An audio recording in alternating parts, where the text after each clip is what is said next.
Salut à tous, bienvenue sur un autre podcast de cinéma en version live sur Twitch. Je m'appelle Simon et j'aime les sabres laser. Aujourd'hui, très gros épisode, évidemment, vous l'avez peut-être remarqué, on est en live sur Twitch. Donc, notre premier épisode vidéo. En plus, je suis accompagné aujourd'hui de deux charmants invités. Gab, l'évangéliste du sci-fi. Vous avez peut-être entendu Gab sur Déjà Vu. Donc, bonjour Gab. Merci. Bienvenue sur Tatooine. Merci. Écoute, Tatooine à la maison. Yes. Puis notre grand invité aujourd'hui, évidemment, Jeff Bérard du Space Trash Show. Comment ça va, Jeff? Ça va bien, ça va bien. Je me suis crémé avant de m'installer sur Tatooine. Là, je suis correct. Là, ouais, avec deux soleils, il faut faire très attention. C'est ça, on a lancé l'invitation à Jeff qui l'a accepté. On est très heureux. Puis pour ceux qui ne connaissent pas Space Trash Show, est-ce que je peux te laisser l'expliquer un peu? Moi, on t'a connu de Twitch aussi. Ouais, mais... c'est un mix de plein de choses. On a commencé à faire du vlog d'événements à l'époque avec les Comic-Con, ces choses-là. On fait du cosplay. Fabrication de costumes, mais aussi des expositions. Fait que j'ai exposé mes costumes avec des collaborations avec Lucasfilm là, pour faire des expositions. Puis plein de trucs du genre. Là, tout ce qui est autour de la communauté Star Wars. Je te dirais plus que la spécialité. Là. Je suis pas le genre de gars qui va lire une tonne de romans, qui va commencer à tastiner sur « Ouais, mais dans la page 36 de tel roman. » Non. Moi, c'est vraiment plus le côté... C'est pour ça qu'on a un peu Gab, là. T'es pas si intense que ça, mais t'es le lore master aujourd'hui. Oui, moi, ma passion de Star Wars remonte à mon enfance aussi, là, mais j'ai eu une période pas cool, appelée l'adolescence, où là, tout était plus cool, non Star Wars, mais depuis depuis un peu que Disney a racheté, ironiquement, là, parce que c'est Rogue One qui m'a redonné goût de consommer du Star Wars comme jamais auparavant, puis maintenant, je peux vous décrire pas mal tous les épisodes de Clone Wars, de Rebel, ou bien je peux vous parler de la Rule of Two, ou je peux vous parler des Sith il y a 3000 ans. Je suis comme rendu là dans ma vie. T'es plus poussé que moi. Là. Ouais. Moi, c'est pas ces mêmes affaires. Je vais rester sur l'esthétisme du film. C'est le lore master, évidemment. Puis là, c'est ça. On est en live, hein, fait qu'il y a toutes les joies du live. Peut-être que vous l'entendez pas. Il y a des bruits de chant en background. On est en live, évidemment. Et que, on a aussi, évidemment, les commentaires des auditeurs. Là, je vois que Castfire, un petit salut à Capo. Salut Capo, on a vu ton commentaire littéralement sur Tatooine. Oui, on s'est transposé directement sur la planète. Ça a été long, on a pogné un peu de trafic, mais on est rendu. Là, évidemment, c'est ça, le monde qui va écouter l'épisode un peu plus tard en audio, il y a des commentaires des spectateurs aujourd'hui. Fait n'hésitez pas si vous voulez partager vos opinions, vos idées. On va peut-être pas toutes lire, mais on va peut-être intervenir de temps à autre. Interaction du public, toujours conseillé. Puis on va essayer quand même de garder ça short and sweet aussi pour le monde qui nous écoute juste en audio. Bon, vous l'avez peut-être deviné, on couvre le premier épisode, l'épisode 4 de Star Wars aujourd'hui. Donc, là, on a parlé aussi comme Gab, Lore Master, mais aussi Jeff, notre spécialiste, peut-être on peut dire spécialiste costume, practical ou... Ouais, je m'intéresse vraiment au making-of. Tout ce qui est ILM, Industrial Light and Magic, qui ont fabriqué les effets spéciaux pour l'époque. Mais c'est vraiment... le contexte de l'époque aussi. Là. C'est sûr qu'on peut se rapporter au film de Disney, mais on va essayer de rester dans le cadre parce que sinon on va défoncer de 2 heures. on va se concentrer sur le cadre du phénomène de 1977. Ouais, parce que là, tu l'as dit un peu, là, puis Gab aussi en a parlé avec le rachat de la franchise par Disney, mais c'est une franchise qui va tellement plus large que initialement le film, la trilogie de films que c'était. Fait que... Puis là, il y a un autre point intéressant aussi, c'est qu'on a comme 2 générations. Gab, toi puis moi, on est plus ou moins de la même... on a pratiquement le même âge, mais on est plus génération prequel. Non. Non, je suis pas d'accord, moi. Non? Non. Moi, j'étais déjà hooked aux épisodes 4, 5, 6 avant même de voir les prequels. Ouais, mais je veux dire dans le sens que c'est dans ta jeunesse, c'était les prequels qui étaient la mode, qui sont sortis, mettons. Oui. Dans ce sens-là. Oui. Quand j'étais je me souviens plus si c'était en 5e ou 6e année, je me rappelle qu'une journée, un vendredi, quand était sorti épisode 1, j'avais fait l'école buissonnière, legit, avec ma mère et mes cousins. ma mère qui était directrice d'école à l'époque, là. Fait qu'elle aussi, elle a pris off cette journée-là pour nous emmener voir épisode 1 au cinéma. Fait que, ouais, it was a big thing. Mais avant ça, j'étais déjà... Ça m'a touché. Les premières images que j'ai vues de Star Wars, les premières secondes que j'ai vues, c'était épisode 6. J'en ai déjà parlé avec toi dans un autre podcast. Mais à partir, moi, ça a été un coup de cœur, là. J'ai rarement eu ça avec une pièce de média. Ben, moi, ça, je l'ai vécu un petit peu différemment, mais j'ai pas fait l'école buissonnière avec ma mère.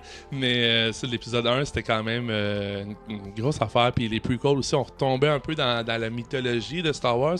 Puis, ben ça, toi, Jeff, c'est une autre génération un peu. On va pas donner ton âge, mais... Ouais, mais tu sais, c'est ça.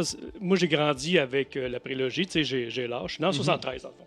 Fait que c'est quand même assez simple. Là, j'avais 4 ans, fait que je me souviens pas d'avoir vu New Hope au cinéma, mais j'ai vu après ça un programme double, Dumber Strike Back et New Hope. C'était à la mode dans ce temps-là, ils faisaient des programmes doubles. Puis c'est vrai, l'école buissonnière, mais dans le fond, même le monde manquait le travail pour aller voir la bande-annonce, épisode 1. T'sais. Fait qu'ils ont donné une idée là, à quel point la hype était là pour cette trilogie-là.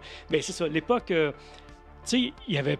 Les films duraient longtemps au cinéma. Tu regardais E.T., tu regardais Star Wars, parce qu'il n'y avait pas la possibilité de le ramener chez vous après ça en VHS ou en streaming 2 semaines après la sortie en cinéma. Là, on était complètement dans une autre époque. Une autre époque au niveau des effets spéciaux, au niveau du style d'écriture, la musique. On va revenir un peu plus tard là-dessus. Là. On a plusieurs sujets. J'ai l'air des notes, mais c'est juste des pages blanches. Là, mais... Ouais, c'est ça. Mais ouais, tu sais, fait qu'il y avait un contexte aussi que si tu le manquais au cinéma, ben peut-être tu ne reverrais jamais le film, sauf à TVA dans 5 ans avec des annonces. T'sais. Ouais, c'est ça. Fait qu'on jouait. Tu sais, tu parlais de Return. J'ai été voir 11 fois au cinéma quand j'étais TQ parce que j'étais voir avec mes parents en premier, mais après ça, j'allais avec chacun de mes chums à tous les mardis, différents, des amis d'école différents chaque semaine.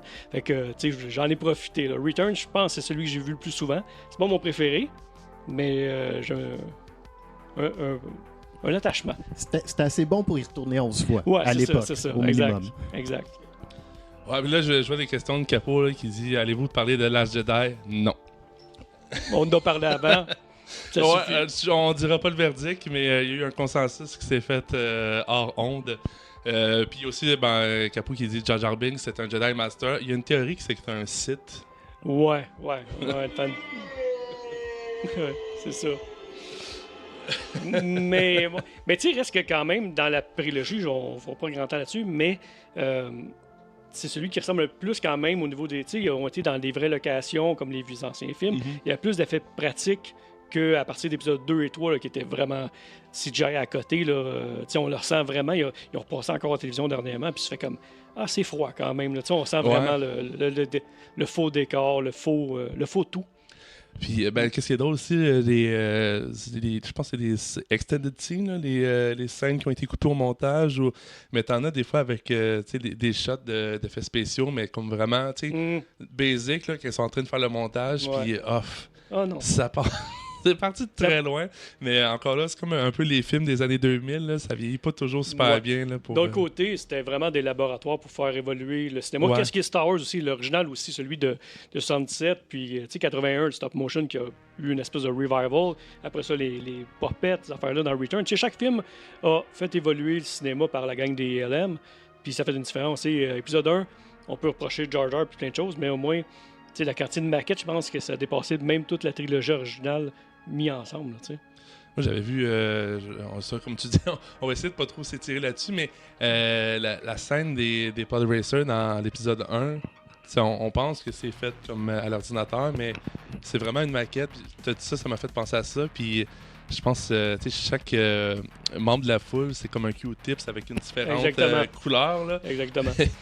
Pour dire le niveau de travail qui a été fait là-dessus. Puis là, pour revenir un peu à notre Star Wars original, parce que sinon, on est parti pour vraiment longtemps. Puis je pense que toi, Jeff, on a parlé un peu avant le show. Tu connais un peu le contexte du cinéma à cette époque-là. Moi, j'ai juste un peu ramené le monde, le contexte des années 60-70 à Hollywood. C'est ce qu'on appelle un peu la New Wave Hollywood. C'est suite à ce qui se faisait En Europe, un peu partout dans le monde, là, un gros, la nouvelle vague française, là, pour reprendre le bon terme, dans les années 60. Bon, on a eu des cours de cinéma, hein? Alors, on a-tu un sound effects pour un cours de cinéma? Ça serait quoi? Oh non! Ça sonne comme du papier qui frotte. Have a bad feeling about this. Ouais, non, c'est ça, exact. Mais Non, il y avait du bon. il y avait du bon, puis ben, ça se passait aussi qu'il y avait une espèce de changement de personnes, de personnel, puis de propriétaires, puis de personnes qui géraient les studios à ce moment-là. Puis ça a donné aussi la génération qu'on connaît là, avec les Scorsese, Coppola, puis tout ça. Puis c'est du monde qui ont aussi, qui ont été inspirés du travail. Là, je prends des notes, je m'excuse de les lire, sinon je retiens pas les noms. Mais Ingmar Bergman, Federico Fellini, François Truffaut, Akira Kurosawa. Fait que, évidemment, le monde qui sont familiers avec ces noms-là. C'est pas des deux de pique. C'est pas des deux de Justement, pique. Parlant des cours de cégep de cinéma, on en a tous parlé d'eux autres. Là. C'était quand même des icônes. Là. C'est pas, Exact. Puis en particulier, Akira Kurosawa, là, qui va avoir une grosse influence sur George Lucas, là, particulièrement avec Hidden Fortress, qui, je sais pas si tu l'as vu. J'ai jamais écouté au complet, j'ai tant vu des extraits. Mais il y a tellement de films que ça c'est. Pas tellement de films, quelques films dont il s'est inspiré. Mhm. Mais c'est plus des genres, tu sais, western, la science-fiction, tu sais, le côté. Le Casque de Vader, je pense, c'est une inspiration. Un peu comme de samouraï, là, si on veut. Empire mongol de l'époque, là, tu sais, ou quelque chose comme ça, là. Ouais. C'est vraiment un mix de vraiment bien des trucs Star Wars, là. Mais ça, Hidden Fortress, pour ceux qui l'ont pas vu, mais c'est drôle parce que c'est un peu la dynamique des personnages qui a été repris un peu de ce film-là. Là. Fait que, comme tu dis, c'est un mix, il est allé chercher un peu à gauche et à droite. Pour venir, mettons, à Hollywood, parmi les films qui ont marqué l'époque, on parle de Midnight Cowboy, Godfather, puis évidemment, le premier film d'un jeune George Lucas, American Graffiti. Puis là, il y a peut-être du monde qui vont me corriger. Là. American Graffiti, c'est pas son premier film. Oui, on va revenir à ça. Puis, bon, je vais présenter un peu George Lucas. C'est un petit garçon qui a grandi en lisant des histoires d'aventure et en regardant Flash Gordon à la télévision. Fait qu'on sait que Flash Gordon, c'est un peu une autre de ses grandes inspirations pour mettre. Peux-tu dire sci-fi, plus fantasy un peu? Ben. Non, il y avait du sci-fi aussi dans Flash Gordon. Je suis pas un grand. Tu sais, moi, j'ai mangé du Flash Gordon quand j'étais petit parce que mon père il était comme moi. J'ai déjà lu ça quand j'étais jeune. Okay. Regarde ça, ça a l'air drôle. Là. Mais oui, Flash Gordon il y a tous les mêmes ingrédients de base dans un Flash Gordon qu'il y a dans Star Wars, les espèces de monstres, les nouvelles planètes qui sont toujours différentes, l'explorateur de l'espace. Il y a tous les codes de base sont là. George Lucas qui a rajouté, je pense, c'est la force. La mythologie. La mythologie. Ironiquement, il a pris quelque chose, Flash Gordon, qui se retrouvait à mi-chemin entre la fantasy et la science-fiction. Il a rajouté de la magie, il a appelé ça de la force, puis ça a donné plus de la science-fiction. Ouais. Bizarrement. Ça... Mais t'as une grosse partie de western aussi dans l'original, là, en 67. Peut-être un peu moins à partir de Empire Strike Back, mais le premier, t'as un gros côté western là-dedans. Là, tu sais. Ouais, avec le désert, des gens Tatooine, partants. ça. Mais je parle pas des Bounty Hunters, mais je parle de l'environnement, de la cantine, ces choses-là. Là, tu sais. Ouais. Ah non, tout à fait, c'est vrai. Justement, un fun fact, là, les vieux films d'aventure aussi vont lui inspirer plusieurs années plus tard le personnage Indiana Jones. Fait que c'est vraiment George Lucas, c'est vraiment quelqu'un qui s'est fortement inspiré de ce qu'il faisait, ce qu'il voyait dans son enfance, si on peut dire. By the way, si je ne m'abuse, Indiana Jones, c'est Bob Moran. Ouais. C'en est un autre qui est allé chercher un comic, puis il a pogné la recette de base, puis il en a fait quelque chose avec. Là. Ben, de ce que je me souviens, en tout cas, tu sais, Star Wars, il avait demandé les droits pour Flash Gordon, il les a pas eu, donc il a fait Star Wars. Ça l'a lancé là-dessus.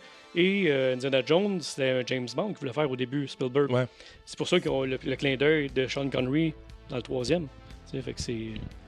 Mais ça, je dois plugger mes propres épisodes. Ouais. Alors, j'ai couvert le Raiders of the Lost Ark, le premier Indiana Jones, puis avec Spielberg aussi, il y avait un mélange d'inspiration des films d'aventure, là, comme ce qu'il regardait dans son enfance, qu'on disait. Puis moi, j'en ai écouté quelques-uns. Puis il y en a un, j'ai oublié le nom là, parce que j'ai pas amené ça avec mes notes. Mais c'est un film avec un personnage joué par Charlton Heston, là, l'acteur Planète des singes. Et le costume est le même. Le fedora, le petit coat de crepe, tout ça, là, puis même le whip, là, le fouet. Fait que je pense qu'il a mélangé un peu tout ça. Mais ouais, c'est pas tout le temps des excellents films, mais côté aventure, fait que tu vois qu'il y a une espèce de... Évidemment, l'aventure, ben, ça se retrouve un peu dans tout ce qu'il fait. Puis pour continuer sa mini-bio, il va aller étudier à la School of Cinematic Arts ou UCS. Qui est la School of Cinematic Art à UCS, qui est University of Southern California. C'est un des premiers programmes, Gab, qui a été dédié à l'étude cinématographique. Fait que c'est un peu l'ancêtre de ce qu'on a suivi au cégep. Fait que, nous sommes des descendants directs de George Lucas. Exactement. Wow! Tu vas tellement bien dormir ce soir-là. Puis bon, c'est ça. À l'école, il va faire partie d'un regroupement surnommé Dirty Dozen, un groupe d'étudiants qui vont être actifs au sein de Hollywood par la suite. Puis c'est dans les mêmes années qu'il va aussi rencontrer Steven Spielberg et Martin Scorsese. Donc, on voit déjà là qu'il fait des bons contacts, là, parce que, tu sais, à l'époque, ils n'ont pas la renommée encore qu'ils ont aujourd'hui, mais Steven Spielberg, pas besoin d'être présenté aujourd'hui. Même chose pour Martin Scorsese, qui, je pense, c'est ironiquement, est-ce que c'est à Cannes, je pense que ça a été annoncé dernièrement, Coppola, George Lucas, qui présente, puis il s'est rendu dans 70 80 avancés, puis ils sont encore là, puis ils ont fait du chemin depuis cette époque. Hey, ils viennent du futur. Les années passent et eux sont encore d'actualité, là. Exact. Donc, ben justement, là, parlant de Francis Ford Coppola, c'est avec lui qu'il va tenter de créer un nouveau studio indépendant, tout studio au système de Hollywood. Donc, le premier film qu'ils vont produire va être THX 1138, qui ne sera pas un succès. C'est pour ça que tout à l'heure, je disais American Graffiti, c'est plus ou moins son premier film. THX 1138, c'est comme une adaptation d'un court-métrage qu'il avait fait à l'école. C'est pour ça que c'est comme la notion de premier film est un peu floue. Il a adapté une espèce de court-métrage. Puis justement, à l'école, à ce moment-là, il trouvait que George Lucas il avait déjà un esprit très visionnaire. Puis THX 1138, c'est un film qui... Bon, moi-même, je ne l'ai pas trop écouté, là, mais j'ai regardé un peu les bandes annonces, quelques images. Ben, c'est ça, c'est très, très... il y a une espèce de vide aussi, là, c'est très futuriste, mais c'est intéressant, c'est quand même, l'idée de base est là, elle est le fun. Puis, ben c'est ça, suite au non-succès de ce film-là, mais ils vont remarquer que... Ben, évidemment, s'il fait des choses un peu plus d'un style classique, il va peut-être avoir un peu plus de succès. Puis ça va être un peu le cas avec American Graffiti, qui est une espèce d'histoire qui est inspirée vraiment de sa vie californienne des années 60, avec les bolides, tout ça. Moi non plus, je ne l'ai pas vu. Là. Je sais que c'est un très bon film. Sérieusement, c'est encore... je pense qu'ils viennent de fêter leur 50e anniversaire ou 45e. Ils ont sorti une édition, puis c'est encore... très bon. Sérieusement, c'est un bon film. J'ai vu un des trailers, merci YouTube, mais je disais que ça a l'air très beau. Tu sais, des fois des films des années 60-70 que tu réécoutes en 2000. Ben, ça se passe dans une nuit. Dans le fond, c'est une nuit des jeunes de son village, dans le fond, qui quittent le secondaire, qui s'en vont tous à l'université, qui changent, ils vont se quitter cette nuit-là. Donc, c'est leur dernière nuit ensemble. Fait que, tu vois, c'est le quotidien d'une gang de jeunes de cette époque-là. Un autre coming-of-age movie. Mais... Moi, je peux pas m'empêcher. Je vais aller regarder à soir. Parlant de coming-of-age, là, on arrive justement là, à son nouveau projet qui va devenir Star Wars. T'en parlais un peu tantôt, Jeff. Est-ce que tu veux comme expliquer un peu le contexte que... Tu disais qu'il voulait faire une adaptation. Ouais, ben il y avait eu les droits de Flash Gordon étaient refusés. Il y avait eu le succès d'American Graffiti. Il y avait Coppola qui venait de sortir le premier parrain qui était une bombe là, quand même à Hollywood. Fait que il était comme backé par cette gang de chums en plus qui avait un certain succès avec Jazz puis ces choses-là. Donc, il s'est préparé à sortir il voulait sortir son Space Opera, là, son fameux Star Wars qu'il avait commencé à écrire. Mais ça a été difficile. Ça a été vraiment de convaincre les studios parce qu'il faut comprendre que la science-fiction était vraiment pas en mode à cette époque-là. Et la majorité de ses idées, écoute, c'était risible. Premièrement, le scénario n'était pas super bon. Là, le script de base, là, sa femme a beaucoup corrigé. Un script doctor d'Hollywood, a travaillé beaucoup sur le script, l'a aidé beaucoup, est crédité dans le film. Là, puis une grosse part de Star Wars. Qui n'était pas juste script doctor, non, qui était aussi monteuse. Elle était monteuse aussi, Marcia qui avait monté. Lucas, Ouais. là, Exact, parce qu'il n'était pas certifié de l'équipe de montage originale. Il y avait une équipe à Londres et aux États-Unis. Finalement, c'est sa femme qui a pas mal tout monté, avec lui d'ailleurs. Là. Ils ont travaillé toutes les deux sur le film, mais une grosse partie est faite par sa conjointe. Ouais, puis justement, je pense qu'il est souvent crédité comme pour avoir sauvé le Star Wars, là, carrément, parce que apparemment que la rough cut, là, la première coupe au montage, c'était, je dirais pas atroce, mais... Pas vergeux. Pas vergeux. Ben, il y a juste Spielberg, la première version qu'ils ont vue, il y a juste Spielberg qui a dit « Hey, c'est le fun, ça a du potentiel, sa gang de chums ont tout ri de lui. » Ça n'a vraiment pas été... Le premier screening qu'il a fait, il faut dire que la musique n'était pas là. Ils ont fait son. Le son dans Star Wars fait une grosse différence, la musique fait une grosse différence. Puis rien que de convaincre les studios à cette époque-là de ramener la musique classique d'un film, je dis, ça se faisait plus. Là. Normalement, tu fais de la science-fiction, ben, tu mets du synthétiseur. Ça va de soi, là, tu sais. Ouais. Évidemment. Puis, on peut pas parler de sci-fi sans parler de synthétiseur. Là. Puis, bon, c'est ça. Et on sait aussi, t'en as parlé un peu, là, le sci-fi, les succès sci-fi au cinéma avant Star Wars, là, c'était 2001 au-dessus de l'espace, encore là. Puis Planet of the Apes, qui est sorti peut-être une dizaine d'années avant. Puis c'était bon, c'est des bons films qui ont eu quand même un certain succès. Tu sais, c'est devenu des classiques avec le temps, mais quand même, les effets visuels de Space Odyssey, c'était cool, là, quand même, pour l'époque. C'était lent comme film, ça fait décrocher certaines personnes, ça manque d'action. Mais là, le mix d'amener des props visuellement cool, comme dans Odyssey 2001, mais avec un rythme plus actuel, plus hollywoodien, ça fait la différence. Totalement. Puis, ben c'est ça, on en parlait un peu. Les studios, au départ, ils rejetaient le traitement de Star Wars. Puis, ça a fait le bonheur de Lucas parce que, on en a parlé un peu. Au départ, ben, un truc plus expérimental, ça n'a pas vraiment fonctionné. American Graffiti, qui était un peu plus un style classique de cinéma, là, ça devient que ça a vraiment pogné. Puis, ben, entre-temps, avant que ça sorte en salle, American Graffiti, ça remporte un succès. George Lucas avait commencé ses démarches, son écriture de Star Wars, puis c'est à ce moment-là qu'il a commencé à devoir chercher un producteur. Puis, Gary Kurtz qui a embarqué avec lui dans le projet. Ça a été de convaincre des studios, mais il n'y avait pas de financement parce que personne n'y croyait à ce projet-là. Fait qu'il a fallu qu'il hypothèque sa maison, qu'il prenne l'argent et les profits qu'il a fait avec American Graffiti, qu'il l'injecte aussi là-dedans. Fait que ça fait un moment donné que tu as l'impression d'être seul à croire à ta bébite, à ton truc. Mais d'un autre côté, ça fait en sorte, je ne sais pas si tu arrives là-dessus, ça fait en sorte aussi que tu as le contrôle sur... Parce que personne n'en veut vraiment. Fait que s'il y a des suites, s'il y a des redevances, s'il y a des produits dérivés qui n'étaient pas en mode non plus dans cette époque-là, ben c'est pour toi, tu peux les négocier, les garder parce que personne n'y croit à ton projet. T'sais. Puis, oui, c'est ça exactement. Je pense que c'est là que... souvent, on entend des commentaires comme quoi Star Wars a été fait pour vendre des jouets. Plus ou moins. Non, c'est pas tout à fait vrai. Ça. Parce que, George Lucas, moi, je pense que tu le sais plus que moi, mais de ce que j'en ai compris, c'est comme négocier les droits de franchise pour évidemment faire, comme tu disais, de la merch. Mais pour lui, c'était une façon de sécuriser aussi l'avenir des possibles suites qu'il voulait faire. Puis, sans tomber dans le côté mercantile, c'est que son père avait une boutique d'une espèce de papeterie qui vendait des figurines, des G.I. Joe format plus gros, tout ça. Puis lui, il avait beaucoup joué avec ça. Fait que lui, il voyait un intérêt de ramener ça, pas dans le format 3 pouces 3 quarts comme on connaît, mais de ramener d'une certaine façon le jouet aux enfants pour les films. Tu sais, aujourd'hui, là, tu regardes un film, souvent, là, quand c'est le blockbuster de séries qui sortent, ben c'est vite oublié. Les enfants vont pas s'attacher autant à des franchises, mais à ce temps-là, c'était lent. Là, le rythme des sorties de films pour les jeunes était très lent. À part Disney qui faisait des productions un peu plates, il n'y avait pas grand-chose. Après ça, on a eu tout E.T. et ces choses-là qui sont arrivées. Là.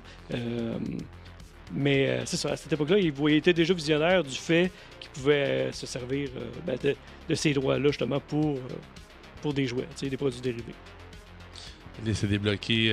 Ben, évidemment, ça lui a permis de réinvestir plus tard. Puis ça, on n'avait peut-être pas mentionné aussi, mais Lucasfilm, il a fondé ça avec American Graffiti à l'époque.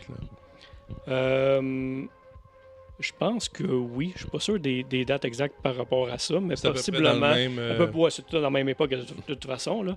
Mais ça et YLM, naturellement, qui était le gros morceau. Parce que, tu sais, c'est pas un gars, il est pas très bon, là, George Lucas, pour diriger des acteurs. Là. C'est fast and. Faut se l'avouer. Plus intense et plus rapide. Là, c'est tout le temps ces phrases qu'il disait. Il est pas très bon avec l'humain, mais très bon avec le côté technique. Fait que lui, la vision de YLM, justement, qui a fait évoluer énormément le cinéma. Même encore aujourd'hui, il y a des films que tu te dis, il n'y a pas d'effets spéciaux là-dedans, c'est certain. Ben non, YLM, ils ont touché d'une certaine façon, que ce soit au niveau de l'image, que ce soit au niveau du son. Il y a tout le temps un lien avec Skywalker Sound ou quelque chose dans le genre. T'sais. Puis c'est pas juste de mettre en valeur de technologie. Ce que YLM fait, il développe ces technologies-là. C'est eux qui les inventent, toutes ces affaires-là. Moi, j'ai un ami qui travaille dans une de ces grosses compagnies qui fait les softwares d'effets spéciaux. Là. Puis il me dit, man, nous, quand YLM appelle puis qu'ils me disent, ouais, on a une nouvelle idée, on veut quelque chose, on veut savoir si ça se fait avec vous autres, ils sont excités, les gars, ils savent que ça va être quelque chose de fresh. Là. Ouais.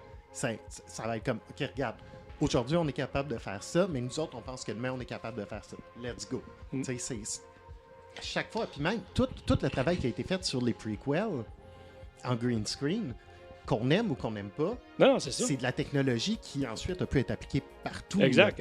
Jar Jar Binks, c'était le premier personnage à interagir. Avant, il y avait The Abyss, je pense que c'était le premier test qu'ils ont fait. Ben justement, genre, il y a quelqu'un dans le chat qui dit YLM ont inventé Photoshop. Oui. Oui, je vais faire aussi un parallèle avec ce que tu disais. James Cameron, c'en a un autre aussi là, qui pousse la technologie. Puis, ben ça, justement, Photoshop, ça a été inventé sur The Abyss pour l'espèce de... J'ai rencontré le gars j'étais invité au studio d'ILM là, en 2018. Tout de suite après de la Jedi, j'ai visité en 2 jours Skywalker Ranch, Skywalker Sound, ILM, puis c'était... C'est pour ça qu'on a invité John Knoll, là, qui a inventé Photoshop, ben, il m'a aussi mon affiche de Rogue One. Quand même. C'est cool. C'est assez solide comme anecdote. Puis... mon frère.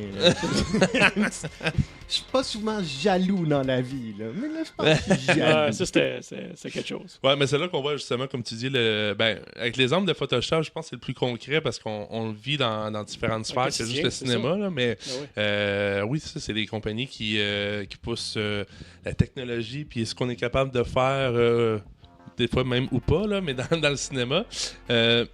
Puis bon, c'est ça, on arrive aussi, il y a toute cette équipe-là qui est en train de se former. Il y a un élément important aussi, Alan Ladd Jr. Je sais pas si le nom te dit quoi. C'est le gars de 20th Century Fox. Qui croyait au projet. Qui croyait au projet. Là, carrément dans mes notes, il a cru en George Lucas. Ouais. Il a investi dans George Lucas. Ouais. Puis ça, honnêtement, c'est quelque chose peut-être qu'Hollywood devrait commencer à refaire, là, parce que... Oui, croire au nouveau projet, pas juste faire des suites, des sequels, des Ghostbusters 42, puis des Transformers 47. Non, c'est épouvantable présentement. T'sais, on en a parlé un petit peu tantôt sur le bord d'une pizza, mais c'est juste des remakes, des reboots. Là, à cette époque-là, il y avait une certaine innovation, puis c'est ce que je déplore un peu aujourd'hui.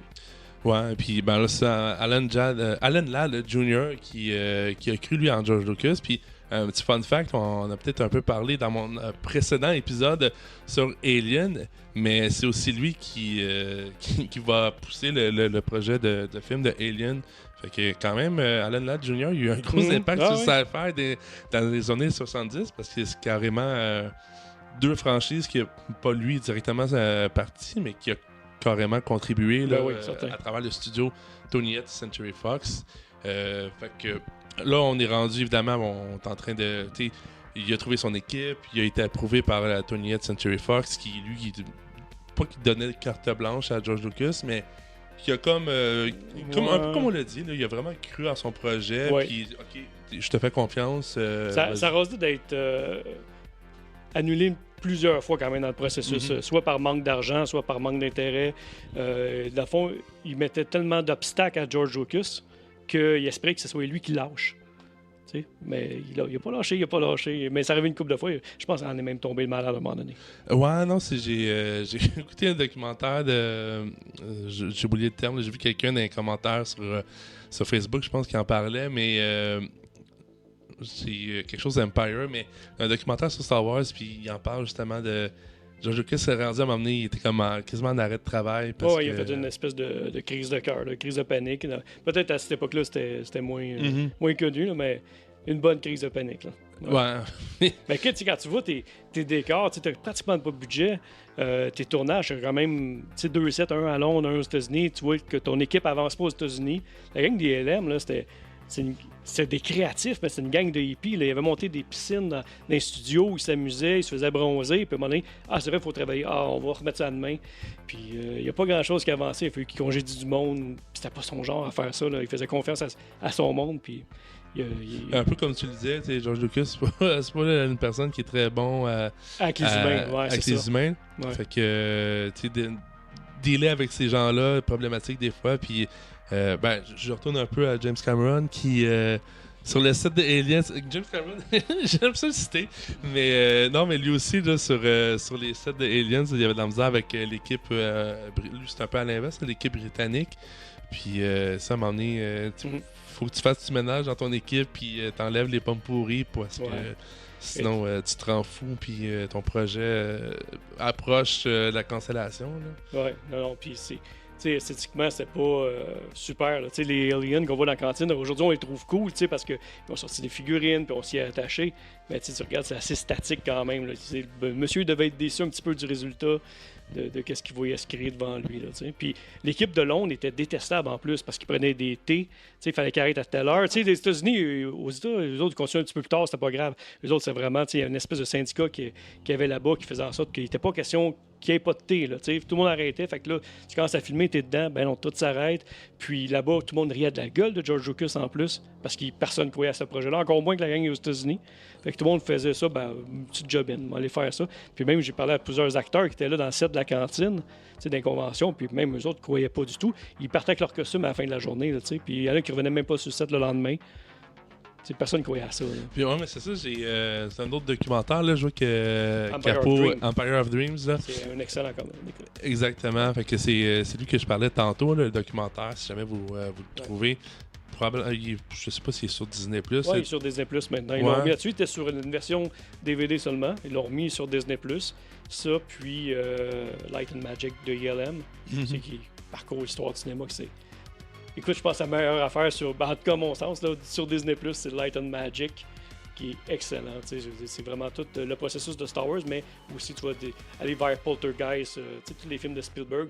Quand je me sers pas de mon équipe de ELM, mon chum Spielberg peuvent les emprunter pour développer d'autres choses. Fait que plein de choses se sont développées de cette façon-là. C'est ça. Fait que recommandations là, pour le monde qui aime les documentaires puis un peu les making-of.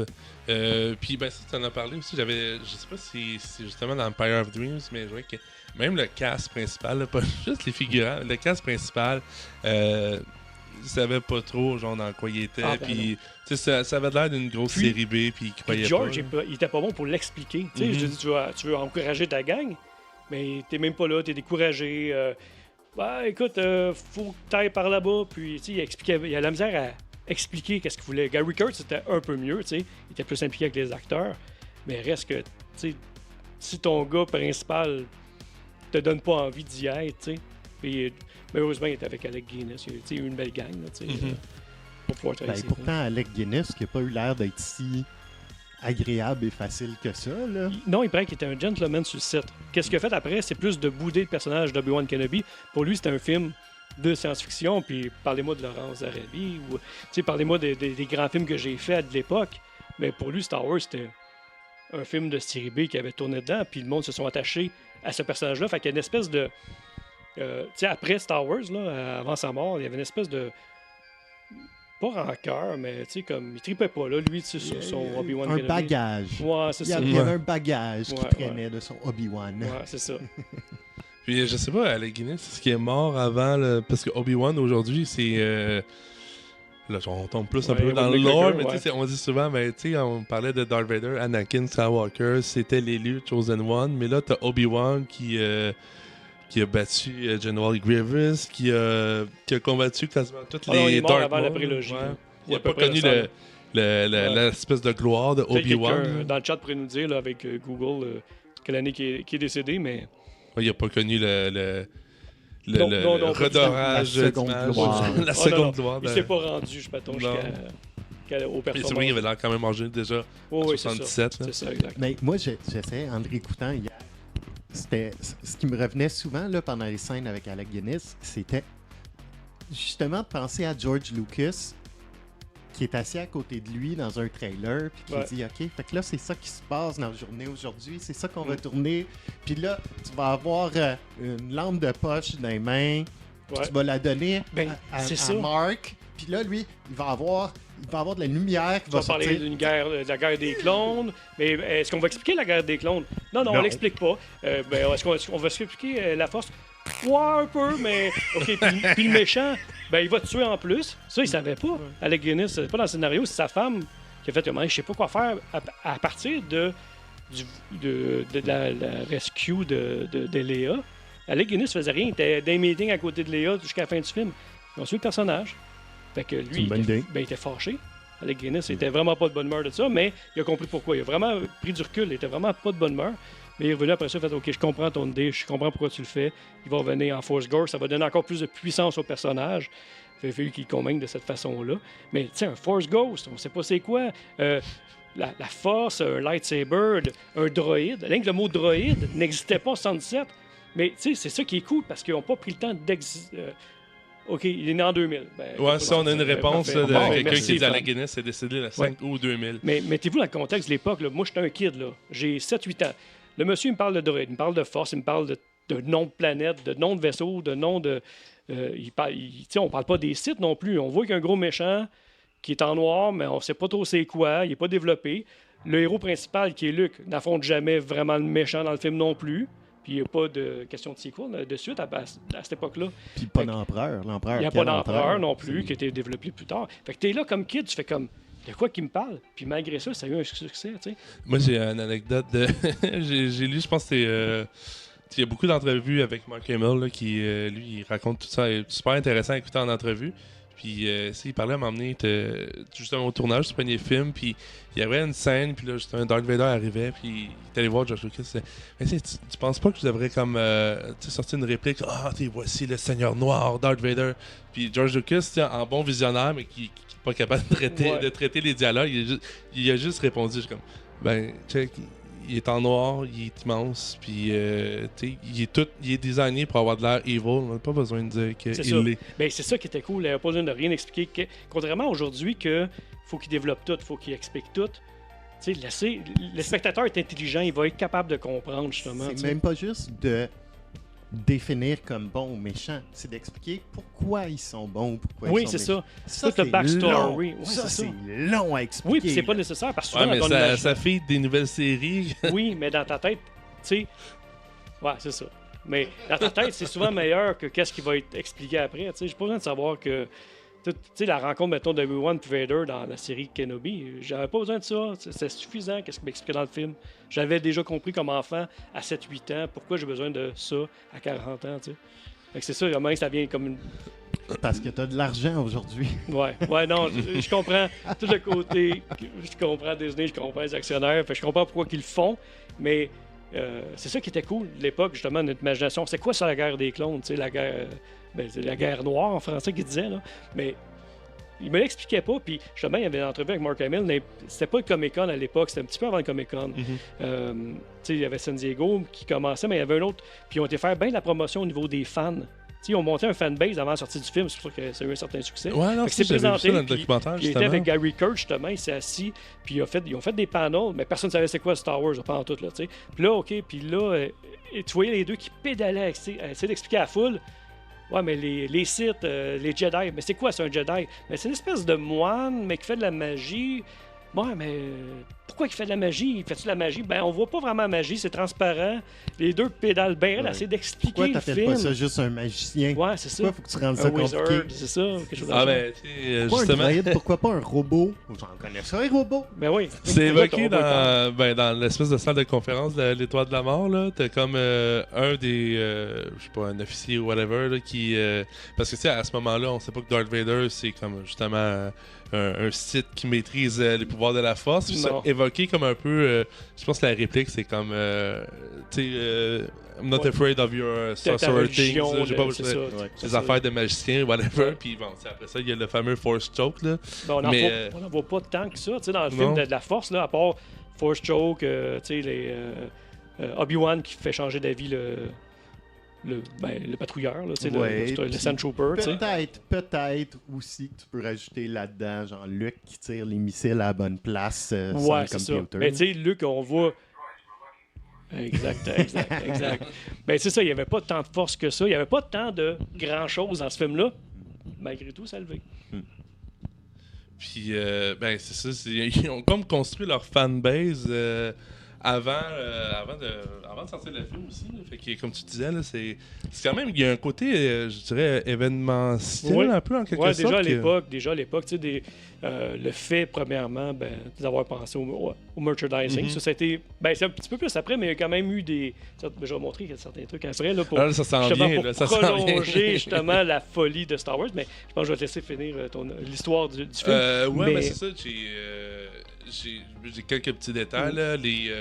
Les peintures de Ralph McQuarrie. Ouais, Ralph, ça a été un gros morceau là-dedans. Oui, puis je pense que tout le look de Star Wars comme on connaît aujourd'hui, je sais pas si, peut-être pas entièrement de lui, mais si jamais vous avez la chance de voir ça, là, ok, on a un petit commentaire, ne mets pas ton micro de côté, c'est bon. Donc là, c'est Ralph McQuarrie, il a fait des peintures, des concept art. Exact. Pour le film. Pour diriger la gang d'ILM, premièrement, OK, il faut fabriquer un vaisseau, mais qu'est-ce que tu veux qu'il look, ton vaisseau? Il y avait le matte painting, aussi les décors en arrière qui ont été rajoutés par c'est Ralph McQuarrie qui faisait. Il faisait des décors, mettons, comme le puits où Obi-Wan ferme le tractor beam. Bon, ben, tu sais, naturellement, ils n'ont pas été filmés à 150 pieds, mais c'est un dessin, c'est une toile qui a été peinte par Ralph McQuarrie. Fait qu'il a été beaucoup au niveau de la finition du film, mais aussi tout ce qui est design. Puis ben, on a aussi le Joe Johnston là, qui a fait les dessins. Si je me trompe pas, celui c'était plus les créatures. Oui, il fait plus de créatures, Joe. Puis c'est lui qui a designé Boba Fett, qui devait être un espèce de super Stormtrooper pour l'épisode Empire Strike Back. Finalement, ben, il n'y a pas assez de budget pour faire autant de ce costume-là. Fait qu'ils ont fait un Bounty Hunter avec. Puis ben, c'est devenu le personnage iconique qu'on connaît. On a un peu parlé tantôt, là, qui est peut-être un peu moins... Ouais, il y a...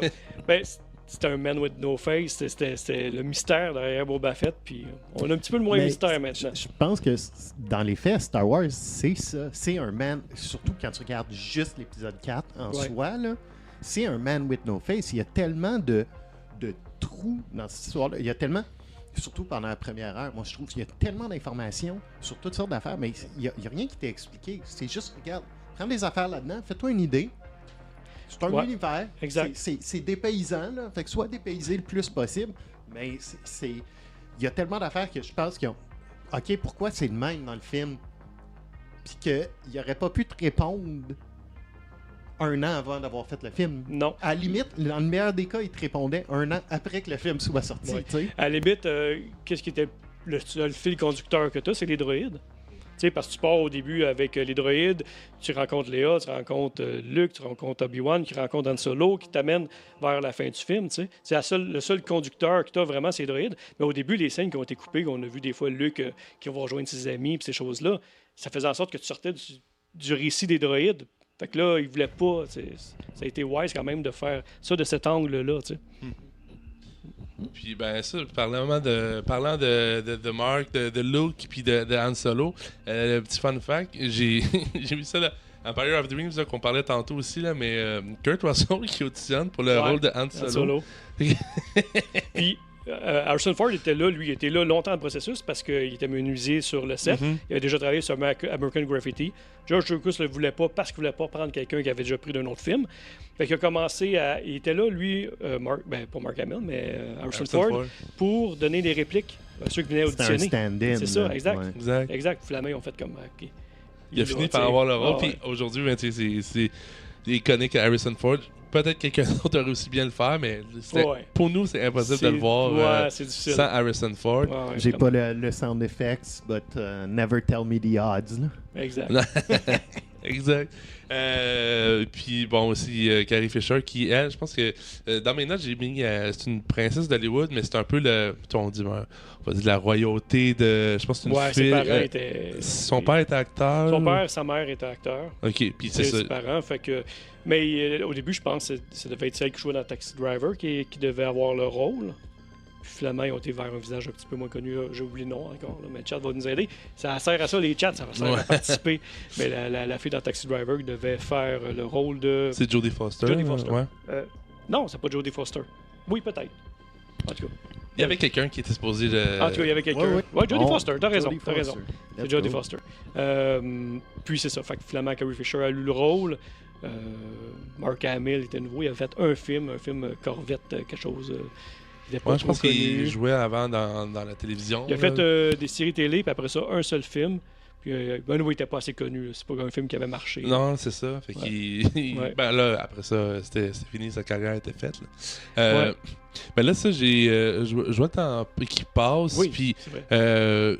j'ai envie que tu nous montres des objets, puis peut-être aussi que tu nous expliques un peu comment ils ont construit les éléments de costume, entre autres. Là, tu sais, qu'est-ce qui est cool? Ben, tu sais, quand on parlait de fabrication de costumes tantôt, c'est que moi, je suis... c'est plus des cosplays. Qu'est-ce que j'essaie de faire, c'est des répliques des films. Je me suis bâti un bon réseau à travers les années. C'est de la reproduction historique. La reproduction, oui. Ben, sérieusement, là, je me suis bâti un assez bon réseau pour aller travailler avec des personnes qui ont travaillé sur les films vraiment, sur des acheteurs, sur les props makers des films. Donc, si, mettons, les souliers du Sand Trooper, je vais vous montrer une photo peut-être à l'écran. Ben, on l'a déjà, exactement ce personnage-là, le Sand Trooper. On est super bien. Voilà. Et voilà. Ben, gars, je vais peut-être montrer les costumes que j'ai faits rapidement. Ça sera affaire classée. Donc, bien dans ma petite... Ah, la souris est là. Ça y est, j'ai tout cassé l'affaire. Je dézoome, Ouais, ok. Ouais. J'arrive, les amis. Je suis comme sorti de mon écran, là. Qu'est-ce que j'ai fait? Ouais, on revient en plein écran. Ouais. Parfait, excellent. Vous avez pu comprendre que Gab, c'est notre gars de excellent. la technique. Ah, ok, c'est pour ça. Ok, je suis à la dernière photo. Excusez-moi, bon, mes chers amis. Ça, donc, c'est ça. la beauté du live, c'est ça. Ouais, fait qu'on va retourner à l'image. Ben, si tu regardes le Short Trooper que j'ai là ici, je travaillais avec l'équipe pour le Red Carpet de Los Angeles. Donc, j'étais le premier costume comme ça qui a été fait au Canada. T'sais, on était à Londres, j'ai vu le costume, je parlais avec un gars, le gars m'a recontacté après, veux-tu je t'en ponde un sur On The Side? Fait que j'ai travaillé là-dessus. Fait que tu prends les souliers, puis toute la recherche, ben, c'est ça qui me fait triper, moi, parce que je pourrais facilement prendre un imprimante 3D, puis c'est comme tout le monde fait maintenant, puis sabler ça. Mais le trip, c'est d'essayer de trouver un vrai morceau. Fait que si un costume comme ça ici, qui est fait avec de l'ABS, comme un Stormtrooper régulier, j'essaie de ne pas tout casser. J'ai un casque ici de... Fait que lui, il était fait en ABS. Tu as des répliques que tu as trouvées en PVC, tu as trouvé en d'autres choses, mais j'essaie de trouver le vrai matériel qui a été utilisé. Un autre casque ici, qui est un U-Wing... Let's go! Le U-Wing ici, ben, c'est un casque de chauffeur de tank. Okay. Puis ici, tu as une visière d'hélicoptère, de chauffeur d'hélicoptère, avec une vitre de X-Wing Pilot.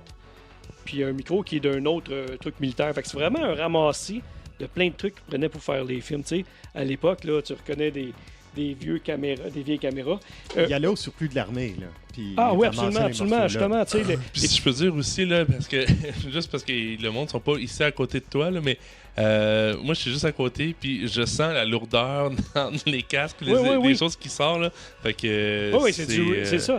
Puis, c'est sûr, tu sais... Le côté économique de faire du 3D et ces choses-là, c'est parfait. Mais tu sais, moi, j'aime ça avoir un vrai morceau. J'ai un exemple, ma blonde a un costume de X-Wing Pilot, puis la petite clip en arrière, ben, elle date des années 70. Faut que tu la trouves, là. Fait que là, je pars sur des trilles de recherche, puis tranquillement, tu tombes sur le morceau. Les lunettes dans Hot aussi sur la neige, tu sais, les espèces de Google qui ont sur la tête. J'essaie de rien casser. Les espèces de Google qui ont sur la tête. Ah, je l'ai ici en photo. C'est comme ça ici. Ça, c'est mon visage. Comme ça ici. Ben, ça, c'est des lunettes de ski des années 70. la compagnie CB, ça s'appelle CEBE, c'est une compagnie française. Puis, naturellement, ceux qui savent qu'est-ce qu'ils ont entre les mains, le problème qu'il y a maintenant, c'est que tout vaut cher quand c'est Star Wars parce que le monde ne sait c'est quoi. Les valeurs de revente ont explosé. Mais là, à un moment donné, tu fouilles sur eBay puis tu trouves quelqu'un qui vend ça. Madame, elle vendait 10$. Fait que je fais comme, OK, je vais payer le shipping, mais je ne sais pas au Canada. Ben, je vais le payer. Ben, ça va te coûter 20$ de shipping. Ça ne me dérange pas. Envoie-moi ça, il n'y a pas de problème. Fait que, tu sais, c'est ça, c'est la recherche qui est tripante. Là. La petite ganse que j'ai là, ben, c'est un surplus d'armée yougoslave. C'est la même chose que les pochettes des Short Troopers, justement, qui viennent d'un surplus d'armée que j'ai commandé. Naturellement, ils ne shippaient pas au Canada. Il a fallu que je fasse shipper chez un ami en France qui me l'a shippé ici. Fait qu'il y a des coûts quand même pour trouver le bon morceau et le bon surplus, mais c'est ça qui est trippant, la recherche. Moi, c'est ça qui m'excite vraiment. Mon décor de stream que j'ai fait, je vais le montrer un peu plus tard, ça. Le décor de stream, c'est tous des composants discrets des années 70. C'est des vieilles consoles vidéo de montage qui ont démonté par les murs du Death Star et des petites poignées en métal. J'ai essayé avec des LED dans le temps, j'avais fait ça avec des LED, puis c'est pas beau. C'est pas Star Wars. Puis Star Wars, t'es un petit peu à gauche, t'es plus dans Star Wars. Un petit peu à droite, tu l'es plus non plus. C'est hyper précis. Erreur qu'ils ont faite dans le temps, Disney, ils ont sorti un hôtel Star Wars, mais t'avais l'air d'un environnement de science-fiction, mais pas nécessairement Star Wars. Puis c'est une des raisons pourquoi ça en dehors du prix aussi, là, que ça a flanché. Ben, j'ai l'impression aussi que ce qui fait le succès de Star Wars, c'est que c'est pas totalement propre. Ben, c'est ça la grosse différence. Ni ça file pas neuf non plus. C'est la première affaire. Quand tu fais un hôtel de même qui est ultra aseptisé, puis qui ça marche pas. Tu dois passer à côté de... Tu dois pas avoir le même feeling quand t'es dedans. C'est ça. Star Wars, il y a du vécu, tu sais, c'est a long time ago, mais dans une galaxie far, far away, tu sais. Fait que c'est au passé, mais en même temps, c'est le futur d'un autre monde. Tu sais, c'est complexe quand même, là, tu sais. On pense tout le temps, c'est Star Wars, c'est futuriste. Non, c'est pas de la science-fiction comme, mettons, Stanley Kubrick faisait, là, ou des trucs du genre, tu sais. C'est pas propre, justement, puis c'est ça qui est cool. Tu sais, tout est utilisé, tout t'as l'air... Tu sais, t'arrives dans le premier film, tu dis, il y a du vécu. Tu y crois à cet environnement-là, même si les budgets étaient légers, là, tu y crois à cet environnement-là. L'autre exemple de ILM, qu'est-ce qu'ils ont fait à l'époque aussi, c'est pour le fameux lightsaber. Je vais garder mon petit papier. Wow! Le fameux lightsaber qu'on connaît bien. Let's go! Celui-là a été iconique parce que c'est celui de Anakin qui a été remis à Luke, que Rey s'est ramassé avec à un moment donné, on ne sait pas trop comment, ça n'a pas trop été expliqué. Fait que celui-là, quand même, c'est une pièce quand même tripante. Puis qu'est-ce que c'est, ça? En fait, c'est un flash photo des années 40. J'ai ici un Graflex. Fait que ça, c'est le flash photo original que l'équipe de ILM a utilisé. Fait que, wow! Je vais te laisser... Ah non, ben, je vais laisser mon micro aussi, je vais l'éteindre, puis peut-être me diriger. Yes. Si tu regardes, je sais pas si tu es capable... Oui, on est quand même capable de zoomer. C'est carrément la même pièce, là. Si tu regardes les côtés, les boutons, ils sont aux mêmes places. Ils n'ont même pas fait le travail de tout transformer. La seule affaire qu'ils ont fait, c'est que vu que les acteurs n'étaient pas capables de tenir ça ici, il n'y a pas assez d'espace, ils ont rajouté des wipers d'auto en bas. C'est carrément ça. C'est des bouts de wipers de voiture. Puis ici, le petit truc qui devait servir pour clipper après la caméra des années 40, ben, ils ont inclus un circuit électronique d'une calculatrice dedans. C'est aussi simple que ça. Fait que, c'est vraiment de l'imagination de prendre des trucs du quotidien puis de le transformer puis l'amener ailleurs, tu sais. Moi, je suis encore flabbergasté. Nice. Vous pouvez continuer à parler, là. Je pense que j'en ai pour comme 2-3 minutes, là. Non, pour vrai, c'est... Non, j'ai comme un peu starstruck. Oh, mais là, il marche pas pour de vrai. Attends, fais-moi pas sortir d'ici puis retourner à l'autre étage. Là. Il va fonctionner dans 20 minutes. T'as raison, j'avais pas rallumé mon micro. Mais, fait que ça, c'est des affaires qui sont fun à trouver, à fouiller, tu sais. Puis, tu sais, le Graflex, à Star, quelqu'un qui en trouve un original. Parce que faites attention, il y a des copies sur eBay. Il y a des copies de faux. C'est lourd en plus. Ouais, celui-là, il est lourd. Mais, tu sais, celui-là ici, tu vois, il y a du verre de gris dessus. Il est vraiment. Tu vois qu'il n'est pas en très bonne condition. Quand tu trouves qu'ils sont trop propres, là, quand tu trouves qu'ils sont trop propres, c'est du monde qui en a usiné. Ouais, c'est du fake, tu sais. Fait que d'en trouver, ben c'est ça. À un moment donné, t'es patient, tu tombes sur quelqu'un qui sait pas trop la valeur que ça a. Et, tu vends ça, tu comme une pièce d'artefact 125 Ça a l'air d'un piastres. truc que tu tournes dans une vente de garage. Ah oui, C'est grand-maman qui vide c'est son ce qu'ils sol. faisaient à l'époque. Eux autres Ouais. fouillaient. Tous les trucs sur le Millennium Falcon, tous les détails, c'est des ramassis de restants de modèles à coller. Ils prenaient plusieurs des hélicoptères, des voitures, toutes sortes d'affaires, puis ils raboutaient ça. Puis ça donnait qu'est-ce qu'on connaît maintenant aujourd'hui de Star Wars. C'est vraiment beaucoup de raboutage. Là, puis, mais c'est cool, ça look. Puis ça a bien vieilli aussi. C'est dur, ça aurait pu très mal vieillir aussi Star Wars au niveau esthétique. Puis c'est pas le cas. Non. Parce que c'est intemporel, c'est dur de définir une année, c'est dur. Il n'y a rien qui. Tu peux reconnaître certaines choses de notre monde sur Terre, mais dès que c'est fait, dès que tu vois un petit peu trop, comme un exemple dernièrement dans une des séries, je ne me rappelle pas laquelle, il y avait utilisé des espèces de chiens robots là, qui ont fabriqué des chiens robots. À la Boston Dynamics. Ouais, c'est ça. Ouais. Puis tu les vois, puis ils sont pas transformés, ils sont carrément là dans une série. Tu fais non, mais pas ça. Transforme-les à la limite, là. Pimpe-les, change-les, tu sais. Non. Puis on a vu quand même, pour faire un sabre laser, ça prend pas tant de transformation que ça. Il n'y en a pas. C'est ça exactement. Pratiquement pas, à part de rabouter de quoi pour que l'acteur soit capable de tenir en main. C'est ça l'affaire qu'ils ont changé dessus. Celui de Darth Vader, ça c'est celui de Luke, celui de Darth Vader, et c'est pratiquement la même affaire. Là. C'est un autre modèle de Flash qu'ils ont pris. Simplement. T'sais. Puis, je suis curieux, on avait dit qu'on parlerait pas des autres films, mais mettons, avec les récentes, mais je ne veux pas embarquer non plus dans les sequels, mais il y a tellement de shows dérivés maintenant. Est-ce que c'est quelque chose qui manque beaucoup, tu dirais? Est-ce que c'est que... Je pense qu'on parlait de Rogue One. Rogue One, c'est un qui a Rogue comme One réutilisé. et Endor, c'est pas mal dans les tops parce que... en tout cas, dans mon sens, parce qu'il y a vraiment une grosse inspiration. Parce qu'on est quand même dans l'époque rebelle Empire, que je sais qu'il y a beaucoup de monde qui sont tannés de cette époque-là. Les fans aimeraient ça aller vers The Old Republic ou ailleurs, carrément, que dans l'univers des Skywalker. Moi, c'est une période que j'affectionne particulièrement parce que c'est mon Star Wars, c'est avec celui-là que j'ai grandi. Donc, à chaque fois qu'on développe l'Empire, on monte que des fractions trop rebelles, mettons, avec Rogue One, Soy Guerrera, ou le développement de la rébellion. Moi, je trouve ça hyper intéressant.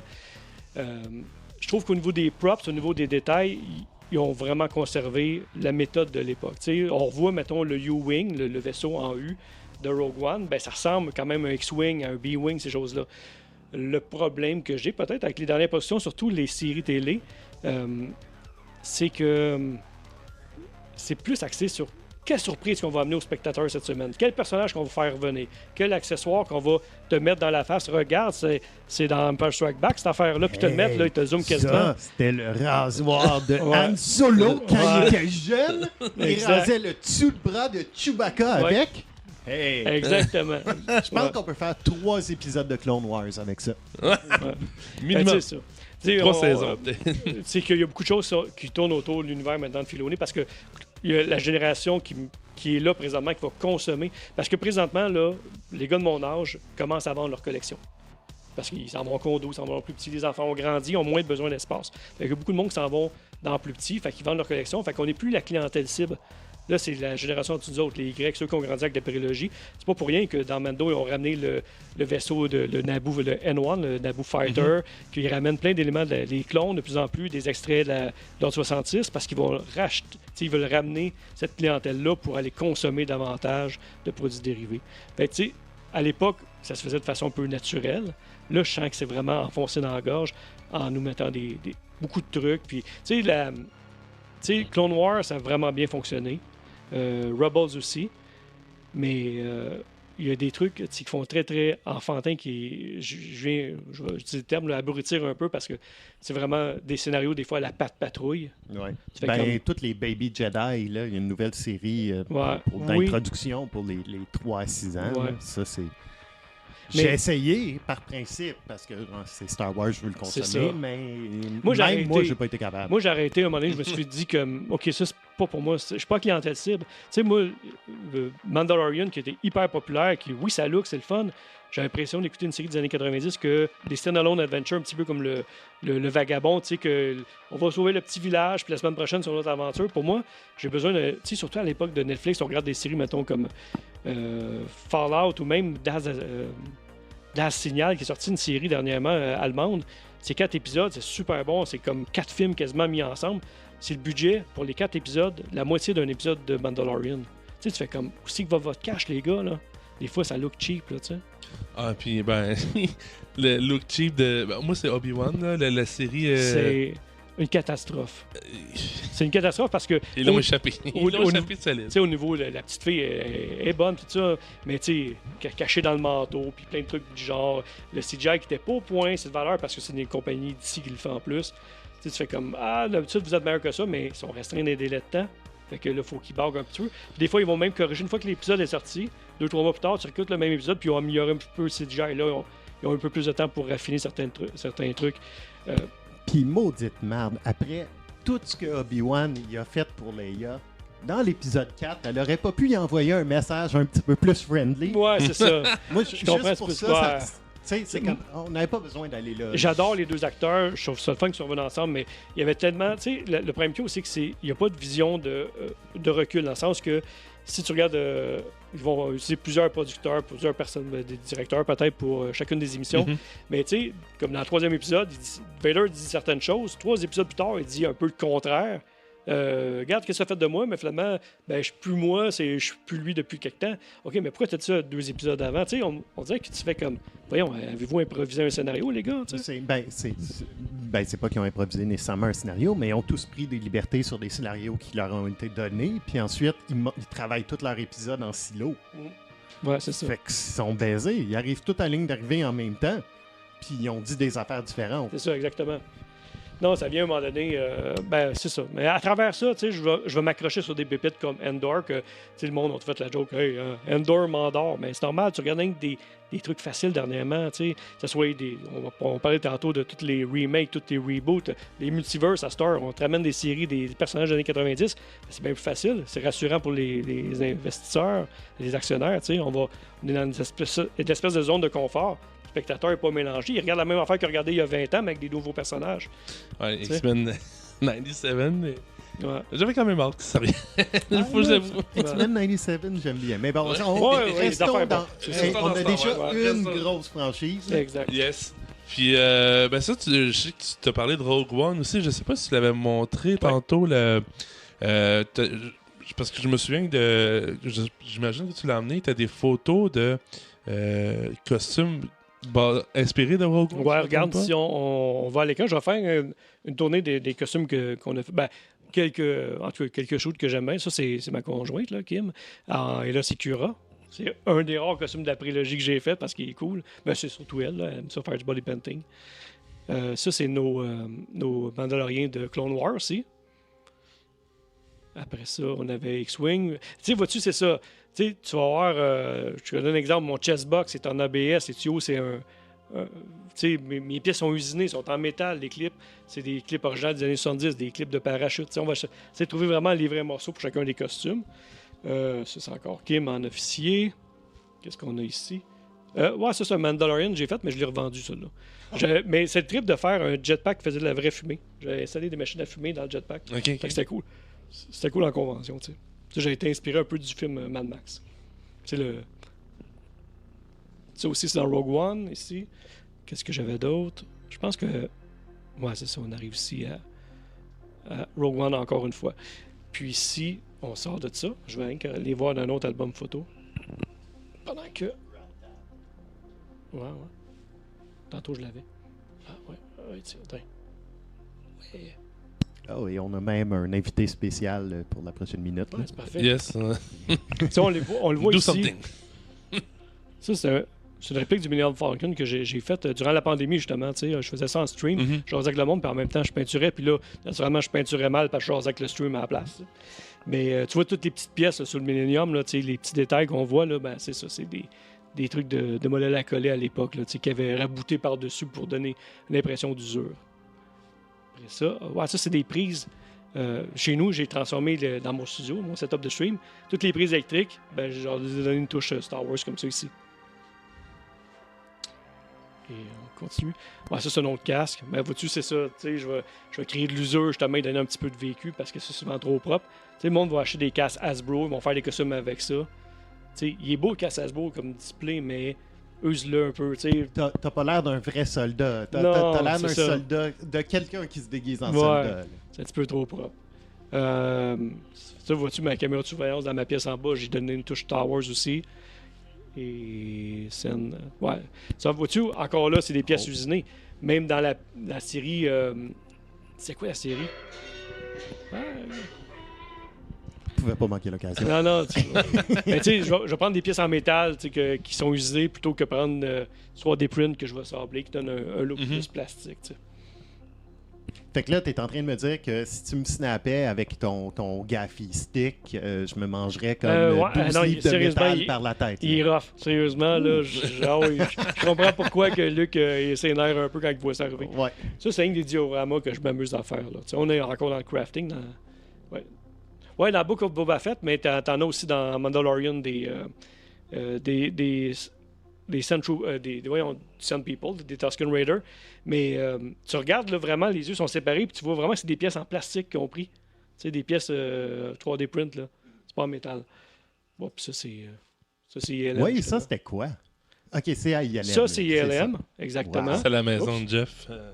Ouais, c'est ça. Moi, je me disais, notre ami Jeff qui s'en vient comme ça. On va. Ouais. Puis ça, c'est le ranch, Skywalker Ranch. C'est cool parce que on avait été invité à dîner là, puis il n'y a plus personne, dans le fond. Il n'y a plus personne qui travaille là parce que tout le monde est rendu à San Francisco. Ouais, il est drôle, le chat. Il est heureux. Il est heureux. Ouais. On a un chat juste en dessous de la caméra, c'est pour ça. Mais, ouais, c'est ça. Qu'est-ce qui est cool là-bas, c'est que t'as encore les maisons d'invités en arrière de Coppola, de Spielberg. Là, ils ont toute leur petite maison. Leur maison d'invités, c'est gros comme ma maison, là, même plus, là, ça 2-3 étages. Mais le ranch, avant, tous les employés travaillaient là, toutes les conférences. Quand je regarde des making-of, des vieux making-of des années 70, des trucs comme ça, ben, je reconnais les pièces. Tu reconnais les pièces dans lesquelles tu es allé te promener. J'ai pu prendre une photo en avant. C'était permis. Écoute, c'est tellement compliqué là, depuis que Disney est là. Il y a un party. Il faisait rien que le party de genre la fête du 4 juillet. Là. Il faisait rien que leur fête nationale là. Mais on a eu une permission spéciale. Il fallait laisser nos passeports pour la sécurité et tout le kit. Il fallait pas prendre de photos non plus. C'est quand même sérieux. Là. Ouais, c'est super checké. Mais tu sais, rendu en dedans, là, c'est comme. Va te promener. Je suis tout seul dans le bâtisse. Je me promenais dans la bibliothèque, dans les archives, partout. Tu n'as plus de surveillance. Là, mais il y a peut-être des caméras de surveillance. Mais je veux dire, il n'y avait pas personne qui m'accompagnait à surveiller tout ce que je faisais. T'sais. Fait que c'était quand même cool. Il y avait une couple d'artefacts de Star Wars, mais d'Indiana Jones aussi qui traînaient là. Puis, mais j'ai pas pu prendre de photos en dedans. Ils te demandent juste de. Tu peux te poser devant le bâtisse, mais pas en dedans. Fait que là, ça a l'air qu'en tout cas, le gars qui nous a fait. Qui nous a eu des accès là-bas. A dit qu'on était les dernières personnes qui a pu amener. Depuis ce temps-là, Disney, ils ont tout bloqué. Ah ouais, ils ont tout bloqué. Mais ils font quoi, Disney, avec ça? Ben, le seul bâtiment qui n'est pas celui-là, là, qui fonctionne encore, c'est Skywalker Ranch. Skywalker Sound. OK. Tous les studios de son sont encore là. Mais là-dedans, il n'y a plus rien. Tu vois, on dirait qu'ils ont pris la bâtisse, puis ils ont foutu leur camp, puis ils ont laissé même les ordinateurs. Tu sais, les Mac, les premiers Mac avec le derrière en couleur, là, sont encore là dans les salles. Là. Ils ont vraiment tout déménagé. Wow. Le staff, mais ils ont laissé tout l'équipement encore sur place. Là, c'est une capsule temporelle. Ouais, ça a l'air très grand puis vide. Là. C'est comme. Ouais, mais c'est très grand, c'est très luxueux. Moi, je pensais que ça pourrait être un petit peu kitten américain. Là. Non, c'est beau, là. C'est la grosse boiserie puis tout le kit.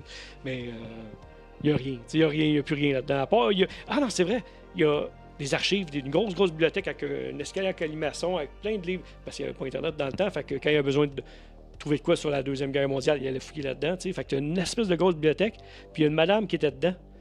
Je sais pas à qui. Ben oui, Jonastaku. Mais je suis certain que c'est inspiré d'elle. Des archives. C'est certain que c'est inspiré d'elle. C'est une personne âgée qui doit juste dire c'est bon, la retraite, on va la garder, mais il n'y a plus personne qui va là. Ils n'ont plus besoin de ça. Là. Mais elle était là, elle était assise, puis elle était tranquille dans son coin. On se promenait, il y a des photos de chats partout.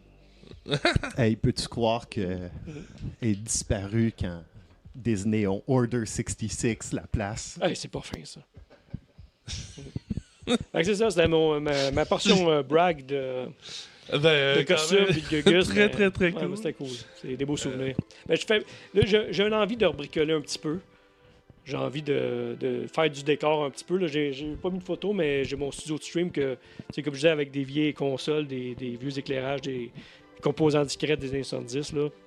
Ça, j'ai envie encore de bisouner là-dedans. Mais j'ai jamais reporté un costume depuis avant la pandémie. Puis, je sais pas. Je faisais des expositions là, de costumes et de trucs sur l'art de Star Wars là, avec d'autres personnes, justement, des compagnies d'effets spéciaux, des trucs du genre.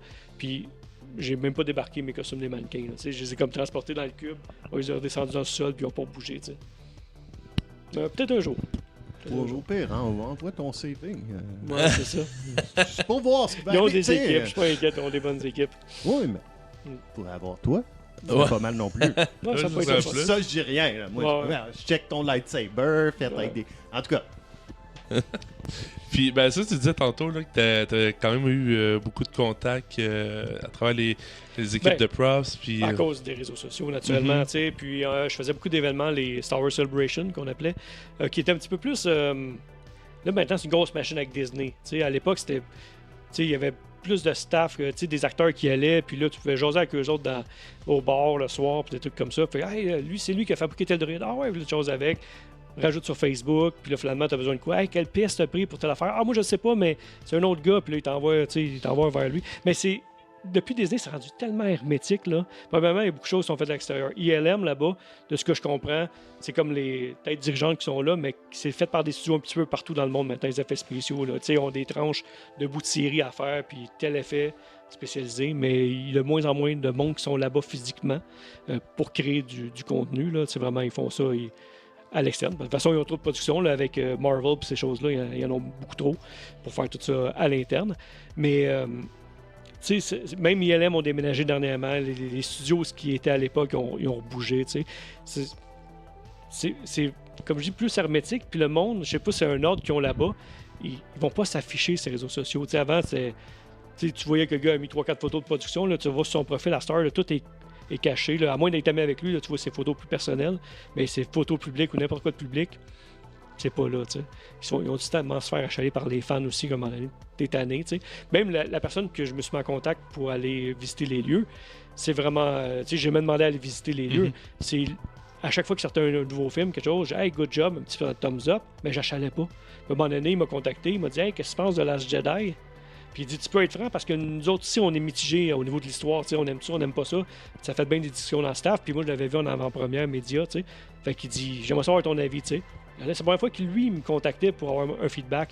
Fait que j'ai commencé à, tu sais, poliment, je dis j'aime ça, mais il y a des affaires qui m'accrochent. Tu sais, esthétiquement c'est beau, vous avez fait une belle job, mais au niveau de l'histoire, Léa qui vole, puis tu sais, il y a des affaires qui me fatiguent. Tu sais, Finn qui se passe rien, en fond, tu te ramènes au point, tu pars du point A pour revenir au point B. Tu sais, le développement des personnages était plus ou moins intéressant. Mais tu sais, j'ai fait ça de façon correcte, puis il dit en passant à un moment donné, ça te tente de faire un tour, n'hésite pas. Qu'est-ce que tu veux dire? c'est quand est-ce que je peux. Ma valise est prête. J'ai fini, tu sais, on finit de jaser, je regarde ma blonde. OK, on book un avion, on s'en va là-bas. Tu sais, j'ai été dans le mois après, là, tu sais. Fait que, puis ce gars-là travaille plus là. Tu sais, il travaille à Star pour d'autres studios. Tu sais, il travaille encore, le Crest ILM. Mais tu sais, quand je suis là-bas, c'est cool, là. T'es laissé un peu à toi-même, puis à un moment donné, tu es dans les marches, puis là, t'as le BMX de E.T. qui est accroché. Puis là, tu fais, fuck, c'est-tu le. Oh, excusez, je dis un gros mot sur ton podcast. Vas-y, là, c'est cool, c'est BMX de choses. Puis là, t'as un gars qui descend avec son café tranquille. Ouais, quand j'ai fabriqué ça en 1982, là, OK, t'es vraiment c'est des gars qui ont fait le BMX? Ouais. Puis là, le gars qui nous accompagnait, il vient nous revoir. Hey, vous avez rencontré Bill George qui a fabriqué le BMX de. Ben oui, tu sais, c'est cool, tu sais. Prends une photo avec, tu sais, c'est convivial au bout, tu sais. Tu dînes avec les employés, tu as accès aux boutiques, tu sais, à plein de stocks, tu sais. C'est ça. Fait que je pense que, tu sais, le truc, le monde, c'est parce que le monde arrive des fois, c'est Star Wars, arrive avec leurs gros chevaux, tu sais, c'est comme, hey, je veux savoir ça, puis non, tu sais, low profile, tu vas tranquillement. Tu sais, t'es respectueux aussi. Quand je fais mes expositions, j'aurais pu faire mes expositions sans demander la permission, mais j'avais une chance de me faire barrer par eux autres après. J'avais une chance aussi de me faire, faire fermer carrément l'exposition. Ça arrivait en France. Il y a eu une exposition en France. Et une semaine avant l'événement, Lucasfilm m'a dit non, t'as pas le droit d'utiliser le mot Star Wars, tu me fermes ça. Non, mais on va enlever. Non, tu me fermes ça, merci, bonsoir. Ils ont du monde, ils ont des employés à temps plein, rien pour surveiller ce qui se passe sur le web. Fait que si tu penses faire un événement Star Wars dans ton petit village à l'autre bout du Québec, ben ils vont te trouver quand même parce qu'il y a quelqu'un qui check tous les hashtags, tous les trucs en lien avec la France. Ça veut dire qu'il y a peut-être quelqu'un en ce moment. Mais tu peux. Tu sais, c'est comme. Je sais que Nintendo est encore pire, mais Disney sont. Tu sais, faut que tu sois positif envers l'image. T'as pas le droit de faire du cash avec le brand. Tu sais, comme mon exposition, l'accès était gratuit. On a eu 4000 visiteurs un week-end. Mais tout l'argent qui était. Ben, on faisait pas d'argent, là, mais c'est des dons volontaires, mais ça allait tout à la Fondation Philippe Laprise pour le TDA. Il fallait qu'il y ait une cause rattachée à ça. Fait qu'il y a beaucoup de permissions à demander, puis ça, c'est quand ils te répondent. Là, parce que les autres doivent en avoir une liste incroyable. Des millions, là. Ouais, c'est ça. C'est pour dire. Mais aussi, comme peut-être la conclusion là-dessus que je peux faire, que je me pose aussi, mais j'ai l'impression que il y avait un côté peut-être plus artisanal avec les premiers films, puis de ce que je comprends aussi avec ce que tu racontes, c'est que le changement de main de la franchise de Star Wars, ça a un peu tué, peut-être pas tout le crafting en tant que tel, mais tout non, pas le crafting parce qu'ils travaillent vraiment bien, les gars. Sérieusement, une série, je peux chialer sur le scénario qui est parfois un peu simpliste ou des trucs du genre, mais au niveau esthétique, c'est quand même très bien. Qu'est-ce qu'ils font? Ils sont revenus quand même aux vrais props comme dans le temps, au lieu de faire du CGI à la tonne. Il y en a beaucoup de CGI, là, mais je veux dire, ils pourraient aller encore plus loin, puis finalement, non, ils vont fabriquer des vrais trucs. Là. Fait que, là-dessus, il faut leur donner. Disney, c'est pas la qualité de leur production, c'est plus la quantité qui est le problème. Ça tue l'événement autour de Star Wars. Le fait d'avoir un film aux 3 ans ou aux 10 ans faisait que quand tu faisais un événement Star Wars où tu voyais Darth Vader arriver dans un Comic-Con, tout le monde arrêtait, il y avait un line-up, tout le monde prenait des photos. À cette heure, Vader arrive, puis un cosplayer parmi tant d'autres, pratiquement, là, ça pue l'impact que ça avait. Puis on l'a vu avec Rise of the Skywalker, quand c'est sorti l'épisode 9, il y avait de la place dans les cinémas à la première. C'était pas les ventes. Le monde faisait la file avant, couchait dehors quasiment pour avoir les billets pour la prélogie. Après ça, il y avait des événements thématiques Star Wars avant chaque film. Tranquillement, ça a disparu. Kathleen Kennedy a dit, on a traité les fans de Star Wars comme on traite les fans de Marvel en pensant que tu peux faire 10 films par année, 3 films par année, des séries. Puis c'est pas grave parce que la clientèle Marvel sont habitués d'avoir des comic books à chaque semaine de plein de personnages différents. Mais on n'est pas comme ça. Nous autres, on aime ça, profiter, analyser le film, regarder les personnages secondaires, regarder les personnages en arrière, les décors, puis on n'a pas le temps de savourer ça qu'une autre sortie de film ou de série arrive dans notre face, puis on a vite oublié l'autre avant.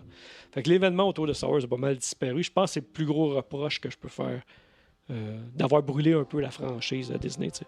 Ouais, puis j'ai quelqu'un qui dit Marvel en a pris un coup aussi, oui, effectivement. Oui, moi j'ai écouté Marvel jusqu'à Phase 3, jusqu'à Thanos, mais je pense que le grand public ont tout décroché là, disaient OK, je t'ai suivi, tout ce que tu m'as suggéré, j'ai embarqué dedans, je me suis rendu jusqu'à Thanos. Là, à un moment donné, repars-moi pas avec un nouveau. Ouais, je veux multiverse en plus, pis tout ça. Ouais, j'ai suivi jusqu'à comme les Avengers, mais après les Avengers, je suis comme OK, mais on pourrait peut-être passer à d'autres choses à ce moment-là, mais puis encore là, ça se continue de encore sortir là, aujourd'hui. Tantôt, je parlais de l'abrutissement par des grandes franchises comme ça. Tu regardes du Marvel, là, en BD, c'est d'autres choses carrément, mais il est drôle le chat. Mais tu regardes les films, le scénario revient pas mal de temps au même. T'as un nouveau méchant, il se pète la gueule, le super-héros tout en confiance, se pète la gueule sur le nouveau méchant. Un petit moment de rédemption, une coupe de jokes. Après ça, on va affronter avec notre gang d'amis le méchant, puis on gagne, puis on passe au suivant, puis on change de costume, c'est à peu près ça, pour vendre d'autres figurines, puis d'autres sideshows, tu sais. Ouais. Puis bon, non, mais c'est intéressant aussi d'avoir la vie, je dirais, je veux t'appeler un fan, mais je pense que t'es un peu plus qu'un fan aussi, là. Critique. T'es beaucoup plus proche du critique que du fan lorsque t'en parles. Là. Ouais, mais... ce qui t'empêche pas d'être fan pour autant. Ouais, mais je pense qu'il y a... Puis, je suis capable d'expliquer, s'il y a des choses qui me plaisent pas, je suis capable de l'expliquer pourquoi, tu sais, la simplicité des scénarios, des chemins faciles. Tu sais, on parle de Force Awakens dans le chat, justement. Tu sais, quand Force Awakens est arrivé, c'était hyper excitant parce que c'est un renouveau de Star Wars, on pensait pas avoir une nouvelle trilogie. Mais en plus de ça, c'est le retour des effets pratiques, tu sais, mais ils n'ont pas réussi à faire de quoi dessus. Le film est pas mauvais. Force Awakens, j'ai vraiment pas détesté, là, même si c'est un copy-paste de New Hope, pratiquement, mais tu sais, ils n'ont pas été au bout des idées, puis ils n'ont pas pris le temps d'écrire une trilogie, d'écrire une vraie arc. On peut se faire, OK, toi, tu vas faire ce bout d'histoire-là, comme on faisait au secondaire, tu sais. Toi, tu commences l'introduction, toi, tu fais le milieu, puis toi, tu fais la fin. Parlez-vous pas. Ça donne ça, tu sais. Ouais, c'est un échec de projet étudiant. Puis remarquez de quoi aussi, les Jedi, présentement, c'est des super-héros. C'est plus des Jedi, c'est plus Obi-Wan qui fait une petite affaire avec sa main pour faire un mind trick. Présentement, là, Rey, là, sans training, elle flotte dans les airs, elle fait bouger des roches autour d'elle, elle guérit des gens, elle les ramène à la vie. C'est un super-héros, là. Fait que c'est la marvelisation de Star Wars aussi, là. Ouais. Ça, c'est une take super intéressant. Hot take! Hot take! Ouais, ça, j'ai... on a une mini-console. Oh non. Ah. Oh, c'est Ah, beau. Ça, pour moi, c'est l'image de Star Wars que si je vois le vaisseau de Boba Fett avec une bombe qui pop en arrière, je Quel l'entends son. tout de suite dans ma tête. Ben Burtt, là. Pion! Écoute, il a changé le cinéma, ce gars-là. Il était écœurant. Ben, c'était bon, ça. Rien que ce son-là, c'est magique. Mais là, c'est ça, je vois que le temps file, puis on approche un peu, on s'était donné un petit 2 heures. Il n'y a pas vraiment de chronomètre, mais on visait le 2 heures. J'ai envie, en fait, au lieu de faire comme le pas à pas du film, si on parle juste de nos meilleurs moments, le best-of scène ou moments épiques de épisode 4. Le pire puis le moins bon, mettons. On peut faire ça de même, Ouais. ou si t'as, mettons, un shout-out, je sais pas, le costume de Stormtrooper, ou peu importe, Ah, des il était laid, trucs... les costumes, hein, il était horrible. Hein, Ouais. Puis ils ont encore chez LM, ils sont toujours aussi lettres. Et il Ça a était- l'air d'un kit de spandex avec... Ben, c'est un kit de mime, là, un kit Ouais. de spandex, là, un One Piece. Là. Mais tu sais, l'esthétique, tu regardes, ben, à l'époque c'était parfait. Là. Mais tu regardes en 4K aujourd'hui, là, tu vois les tapes, tu vois le tape après les jambes des Stormtroopers, tu vois le casque de Darth Vader est mal sablé, tu vois tout. Vraiment, les pores du sablage, c'est épouvantable. Il a été grindé bien raide, mais ils l'ont amélioré après ça pour Emperor Strike Back. Là. Il y a une grosse amélioration. Le costume n'est jamais pareil de toute façon. Mais au niveau des costumes, je te dirais, dans les Tusken Raiders, je les trouve cool. Les Hommes des Sables sont très très cool. On les voit pas tant, mais pas pourtant, tant, ça mais- suffit Ouais. un film pour... Ça, c'est toute la première heure de A New Hope, là, tu speedrun un univers de scène à scène. T'es sur le vaisseau avec les rebelles, là. Ouais. Tu te fais balancer dans la figure en 30 secondes. C'est quoi l'esthétique des rebelles, de quoi ils ont de l'air, comment ils se tiennent. Ouais. Juste dans la façon qu'ils se tiennent, déjà, OK, bon, c'est des gentils. Ouais. Là, tu sais, chaque étape, ensuite, bon, tu tombes sur la planète dans le désert, bon, les grands sables de Tatooine, OK, Puis là, comme- c'est comment le sale, monde c'est vit usé. sur Tatooine. La chambre, pas la chambre, mais la pièce dans laquelle les droïdes sont sur le vaisseau des Jawas. C'est écœurant. Écoute, ça n'arrête pas, scène après scène après scène, jusqu'à temps, quand t'embarques sur le Millennium, Ouais. puis qu'ils partent de Tatooine, là, ça se calme. On est plus dans un film d'aventure. Mais avant ça, là, c'est une classe de maître sur comment générer un univers en à peu près 1 heure. là. C'est incroyable la quantité Ouais, parce d'informations qu'il y a. Puis il n'y a rien qui est expliqué, il n'y a rien qui est dit. Tu fais juste prendre les morceaux à l'écran, puis tu fais des liens avec dans ta tête. Puis c'est ça ton univers Star Wars. Ouais. Puis c'était ça quand il C'est est sorti simple. ce film-là. Là. C'est simple comme scénario, c'est simple. Elle a sauvé une princesse, mais il a réussi à amener de quoi qui n'était pas fait. Tu sais, je sais pas comment l'expliquer. J'ai de la misère encore à comprendre le phénomène de Sunset. Tu sais. Je sais pas, c'est-tu la promotion avant, c'est-tu l'univers, le changement de titre, si on sortait de la guerre du Vietnam, les films étaient plus bruns, là, c'était plus politique, c'était plus sérieux. Puis t'amènes avec un Spence, c'est peut-être le changement de ton de Ouais. qu'est-ce qu'on voyait Ben, à cette ça, comme, époque-là. tu sais. mettons, on parlait de la New Wave Hollywood, là, qu'on Ouais, c'est disait. ça. Mais ça, c'était reconnu pour des films plus, mettons, je vais mettre ça en guillemets, mais plus dark, plus sombre, des réalités un peu plus comme, un peu comme le reflet des États-Unis à cette époque-là, Ouais, c'est ça, là, en exact, pleine guerre exact. du Vietnam. Puis, ben, Star Wars, tu sais, le film en partant, ben, quoi, je dis, c'était Star Wars carrément, c'était pas A New Hope, si je me trompe pas, à l'époque, c'était juste Star Wars, mais ce sentiment-là d'espoir, puis ça a été des fois critiqué, puis peut-être avec raison, mais je veux dire, je pense aussi des fois le monde a besoin de changer les idées, Ouais, puis ouais. avoir un peu de positif aussi, puis ça nous amène ailleurs. Moi, le film commence, là, puis je vais en dire quelques moments clés que je trouve pour Star Wars, mais juste l'ouverture avec le vaisseau. Qui défile là, dans l'espace. Juste ça, c'était des maquettes qu'ils faisaient. Puis je pense que c'est l'équipe de ILM qui est en charge aussi. Je pense que ça, c'est une petite parenthèse, fun fact. Je pense que c'était l'étoile de la mort, le décor où est-ce que les X-Wing ils volent. Il fait comme 40 pieds de long, mais 40 pieds de. Il faut que ça ait de l'air de. Comme tu dis, un Une peu. surface, ouais, c'est ça. Ouais, puis je pense que c'est Joël, je sais pas s'il il était là tantôt, mais je pense que c'est Joël puis Capo qui appelait ça tu métal sale, un peu comme on disait, un peu comme tu disais avec les armures aussi, que ça donne un look, c'est pas... il y a un petit côté liché peut-être dans les intérieurs des Toits de la Mort, mais ça n'a pas de l'air, ça a de l'air... Ça a du vécu, là. Du vécu, exactement. Ouais. Fait que tu vois ça, je trouve, dès le départ, ça te met dans l'ambiance. Moi, c'est tout le temps ça, là, les débuts de films de Star Wars qui commencent avec un vaisseau qui traverse l'écran tranquillement. C'est tout le temps un gros hype. Puis, évidemment, là, on est dans un décor de Tatooine. Moi, la shot avec les deux Luke, soleils. Les deux soleils, puis la tune qui part. Oh my god. C'est ma scène préférée de toute Star Wars. Ouais, puis si je peux faire un lien avec la musique, justement, on parlait tantôt de synthétiseur. Tu sais, faut se mettre aussi dans le contexte des années 70 que les films sortaient. Il n'y avait pas de VHS, ben, en tout cas, ça existait, là, mais c'était du monde fortuné qui avait ça. Moi, j'en avais pas, en tout cas. On était classe moyenne. Fait que, à part de revoir le film à télé à un moment donné, ben, t'avais pas grande occasion de le voir. Fait que la façon de continuer ton plaisir en lien avec le film que tu as regardé, c'est les figurines, et qui sont sorties à peu près 1 an et demi après. C'est pas sorti immédiatement en même temps que le film comme aujourd'hui. Il fallait qu'ils pensent à les fabriquer. Là. Il y a un documentaire de Toys That Made Us sur Netflix qui est excellent, qui explique tout les jouets Star Wars, justement. Ça dure à peu près 1 heure, ça vaut la peine de regarder. Mais la musique du film, tu peux acheter la trame sonore, puis ça a été un gros hit aussi. Parce que au-delà de, premièrement, utiliser de la musique de film, ça fait une grosse différence. Pour moi, la musique est un personnage de Star Wars, carrément. Tu enlèves la musique, tu mets de quoi d'autre, ça marche pas, là. On est ailleurs, carrément. Même à l'époque. Pas une avec du recul, même à l'époque. Moi, j'irais même jusqu'à dire, à t'écouter là, que la musique représente peut-être un petit peu la force. Damn! Attends. Ouais. J'ai amené une couple de trucs par rapport à la musique, justement. Oh, let's go! On va sortir les bébelles encore, mais là, il faut que tu prêtes ton micro dessus. Ben, que tu m'enlignes. Je vais fermer le mien, par exemple. De drôle de bruit. Fait que la musique, il y avait une couple d'options. Ben, naturellement, la trame sonore, beaucoup de monde la connaissent. Ben là, je l'ai amené en CD, là. Etsy. C'est la version allemande, en plus. Ah, let's go! Ouais, puis en CD, fait que t'as un remix électro en extra track à la fin. Ouais, c'est ça, avec du monde qui... Rammstein, genre. Mais... j'ai le vinyle normal, mais il est dans un cadre, puis je ne porte pas de l'écoute. Oh, je vous aime bien, mais pas à ce point-là.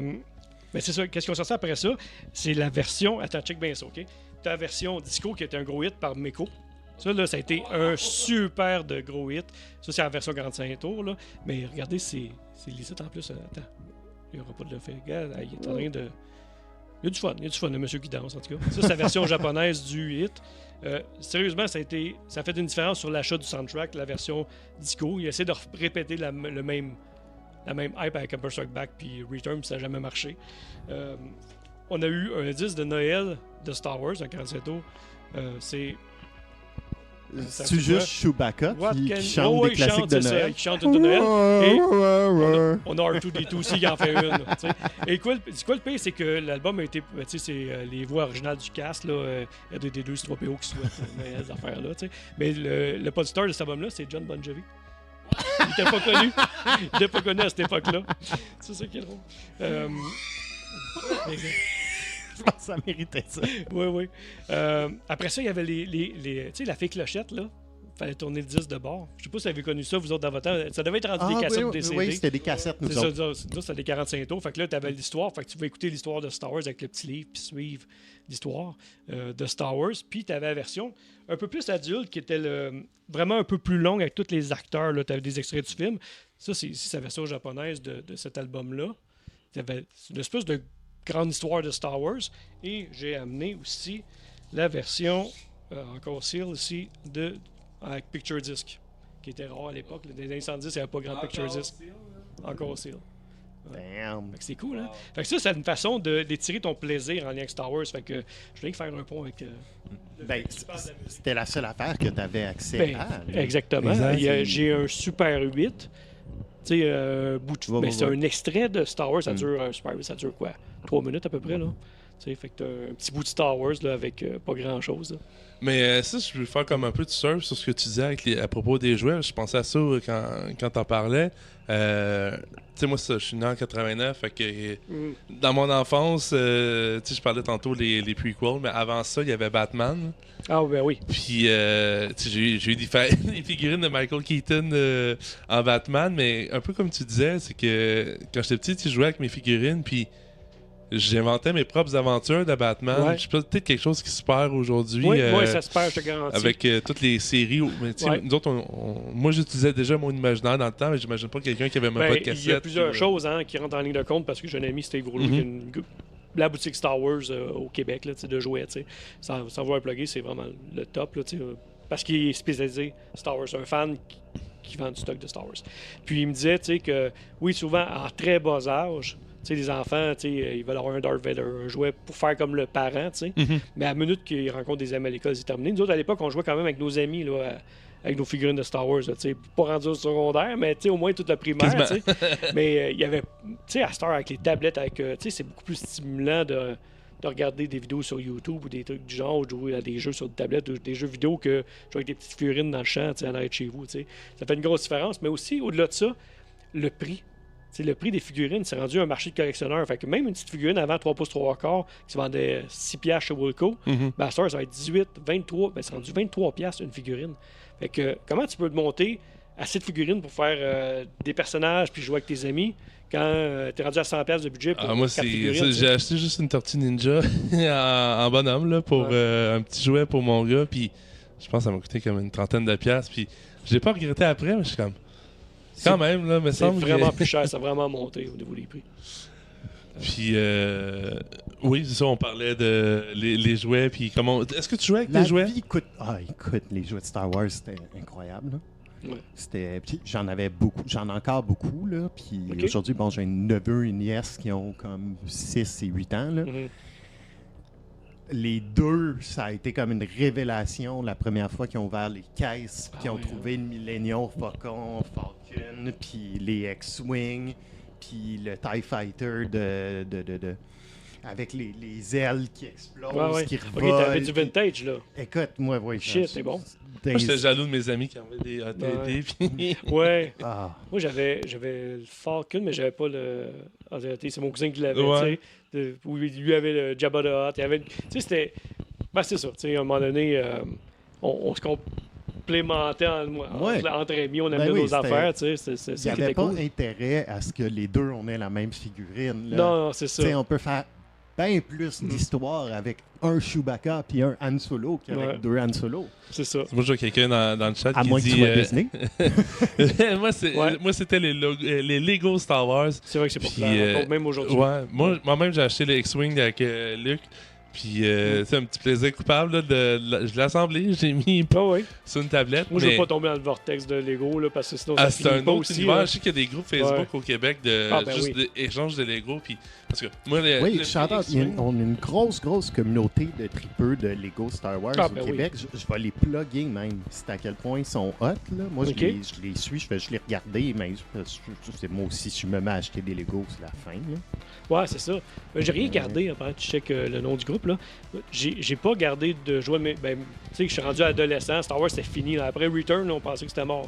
Fait que, à un moment donné, tu vieillis. Puis mes jouets étaient tellement usés. J'ai tellement joué avec.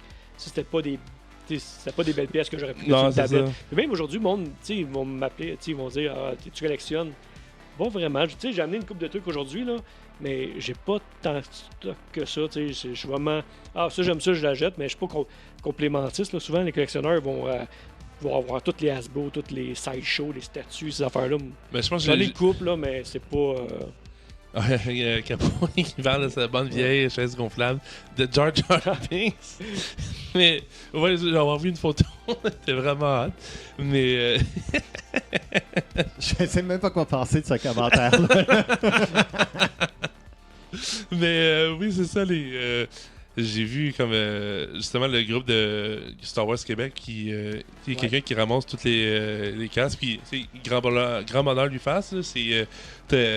Ils sont très beaux les casques. Hasbro en sort beaucoup. Mais c'est ça, je pense que c'est un peu comme tu dis, là, il y a tous les morceaux. Puis il y a tout le monde qui sont collectionneurs dans ce sens-là. Toi, t'es plus dans le côté. Moi, faut le fabrique. Acheter de quoi qu'il est déjà fait, j'ai pas de fun. Je m'en allais là, c'est que comme un modèle à coller.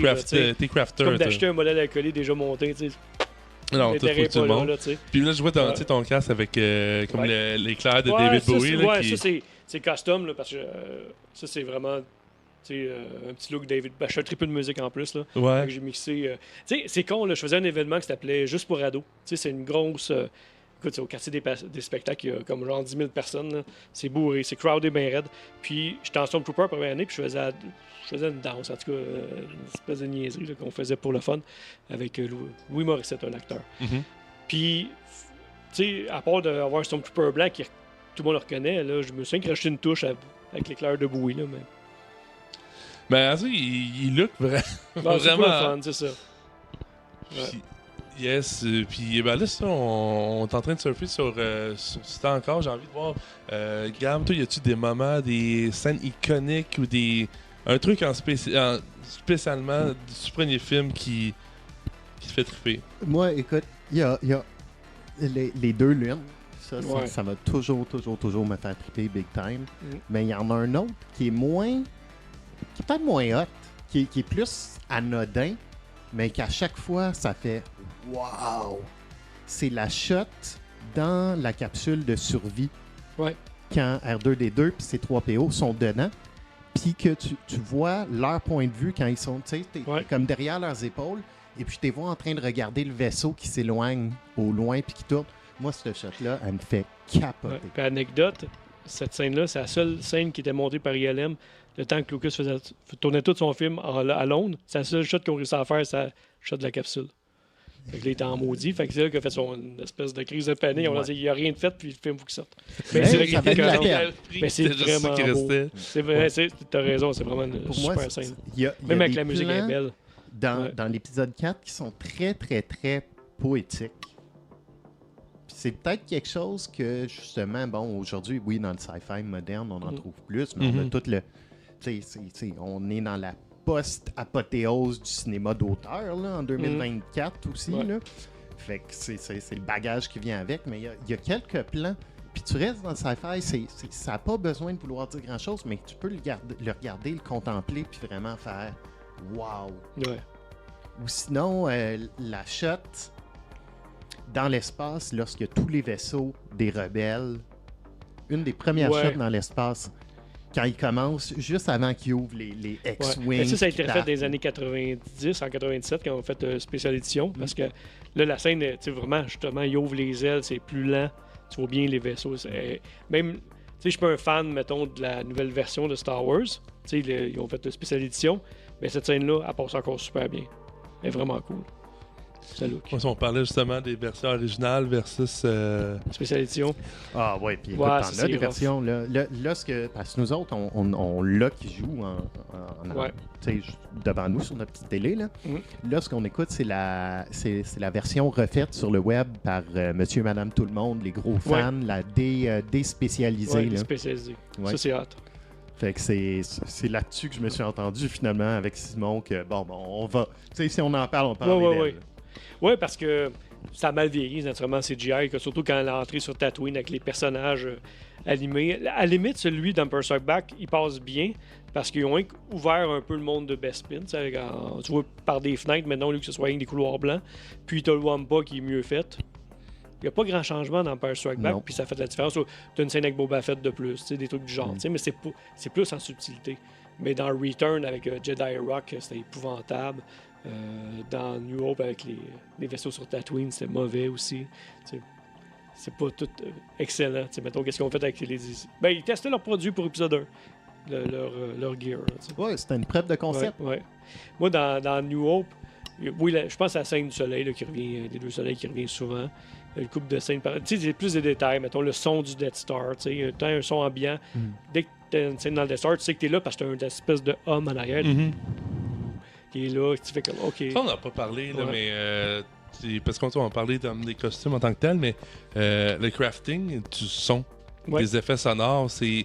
Mais ça aussi, c'est... tu sais, je pense que les effets de pistolet, c'est avec une espèce de corde d'acier. Corde d'acier, c'est un preneur de son, Ben Burt, là, qui est parti comme... Tu sais, il s'est promené. Tu sais, R2-D2, il y a des mélanges de sons de vieux synthétiseurs mélangés avec des sons de bébé, puis sa voix à lui qui a mélangé pour faire R2. Tu sais, c'est vraiment... c'est un génie, ce gars-là. Tu sais, ben, c'est un génie. Tu sais, il a été... Ben oui, en quelque sorte. Il invente des sons qui n'existent pas. C'est ça, exactement. Ça aurait pu être un flop, ça aurait pu être n'importe quoi, mais il a bien réussi qu'est-ce qu'il devait faire. Puis il est encore là, tu sais, il est encore actif aujourd'hui, même dans des productions d'aujourd'hui. Tu sais, fait que c'est quand même cool. Une scène de New Hope qui me fait rire tout le temps, par exemple, c'est quand ils sortent du Death Star, ils sont dans le Millennium Falcon. Puis t'as Léa qui va consoler Luke parce que le monsieur qui était avec lui depuis 2 jours est mort, qui est Ben. Puis t'as Léa qui vient de perdre sa famille au complet, sa planète au complet, puis Luke fait « Oh, je l'appelle, le petit monsieur que j'ai rencontré il y a 2 jours, il est plus là. » ça, parlant de Ben Kenobi. Le vieux monsieur qui m'a recruté dans sa secte, il est mort. En Il plein peut plus ça, il prendre est soin mort. de moi. Il est mort, je le connaissais pas tant, mais ça me fait bien de la peine. Puis l'autre, c'est que tout le monde, sa famille est décimée, il n'y a plus rien.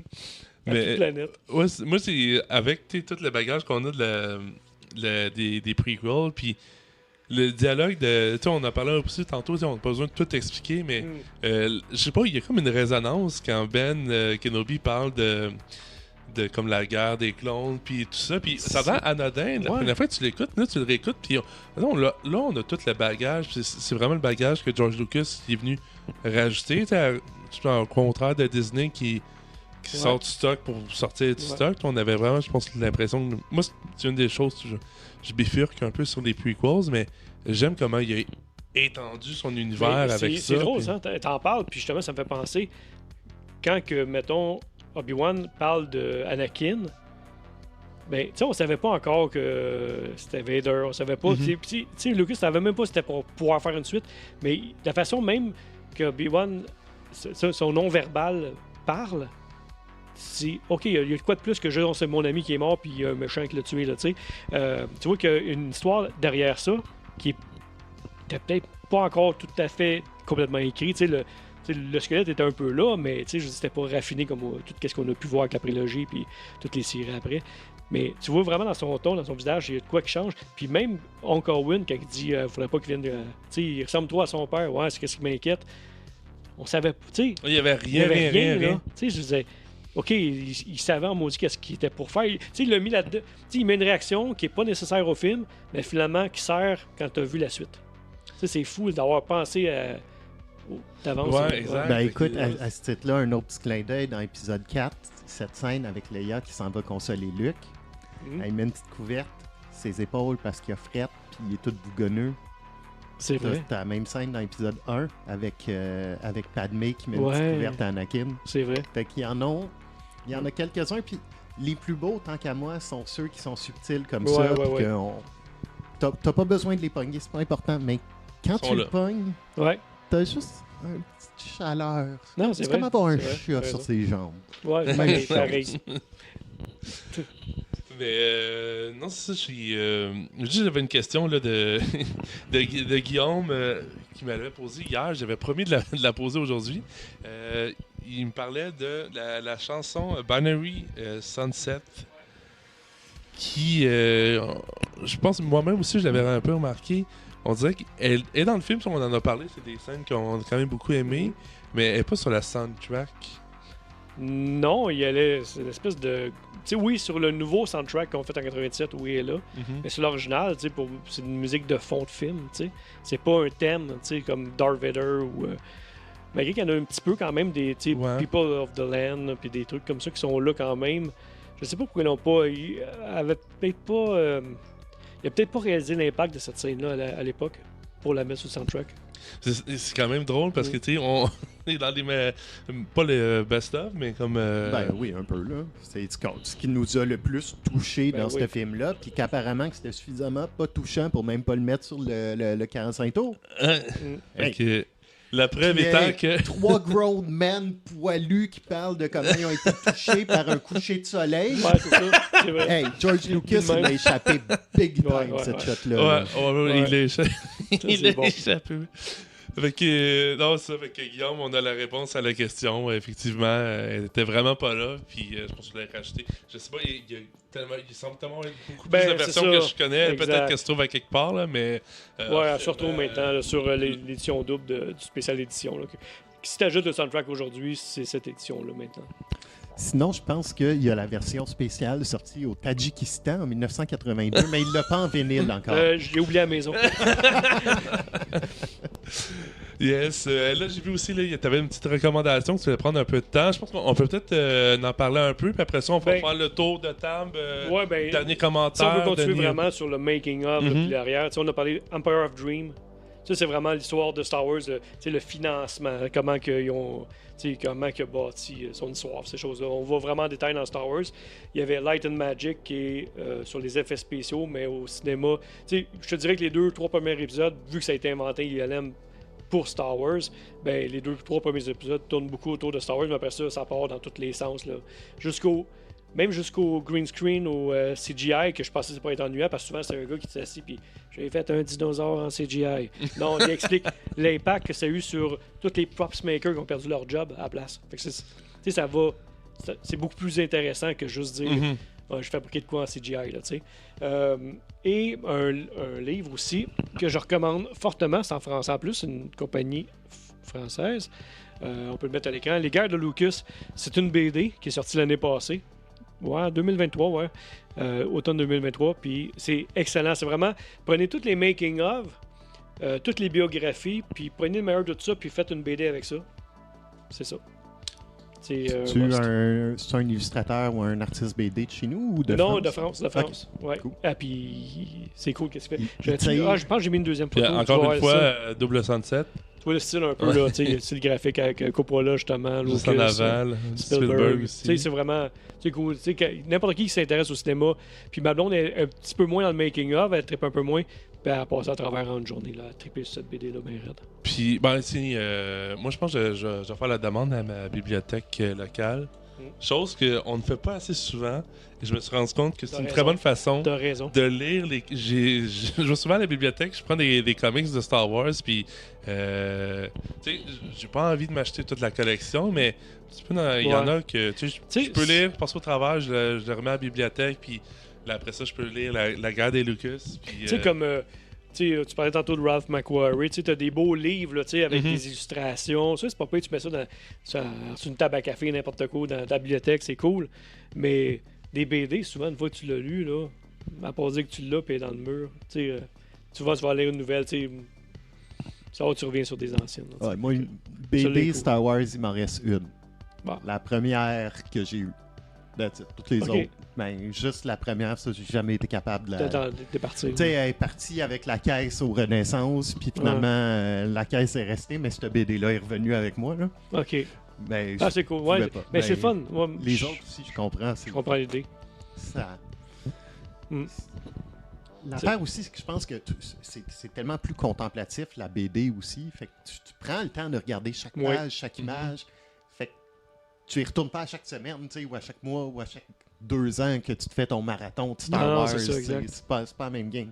T'as l'impression de l'avoir consommé pour tout ce qu'il y avait. T'as un cadre avec une image, puis c'est toi qui fais le son, la musique, puis tout le reste. Puis, on dirait que ça me ramène. Je pense que j'ai embarqué là-dessus. Puis si jamais il y a encore du monde dans le chat, je vous invite. Si vous avez des commentaires, on peut vous lire là, à la fin de l'épisode. Commentaires aux dernières questions. On fera un petit tour de table si jamais il y a du monde dans le chat. Mais c'est ça. Pour Star Wars, ce que j'en ressors au final, c'est tout l'esprit de. J'utilise un beau terme anglophone, là, mais tout l'esprit de crafting. Autant que ça soit.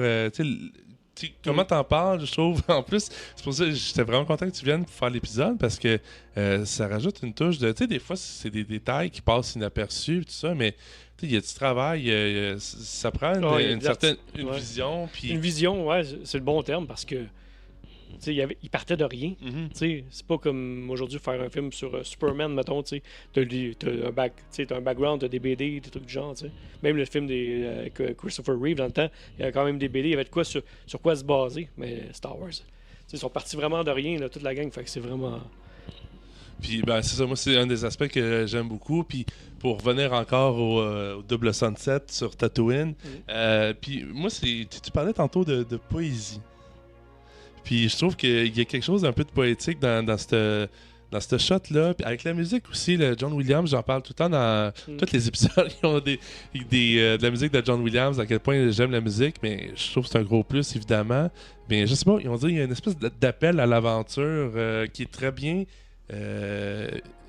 illustré, juste avec Luke qui regarde les soleils. Ouais, puis, tu sais, tantôt, tu parlais du message d'espoir, tu sais, on est après la guerre du Vietnam, puis, tu sais, le côté positif de dire les gentils gagnent, mais au-delà de ça, je pense que le gros message de Star Wars, en tout cas dans le temps de cette trilogie-là, c'était quelqu'un d'ordinaire peut faire des choses extraordinaires, tu sais.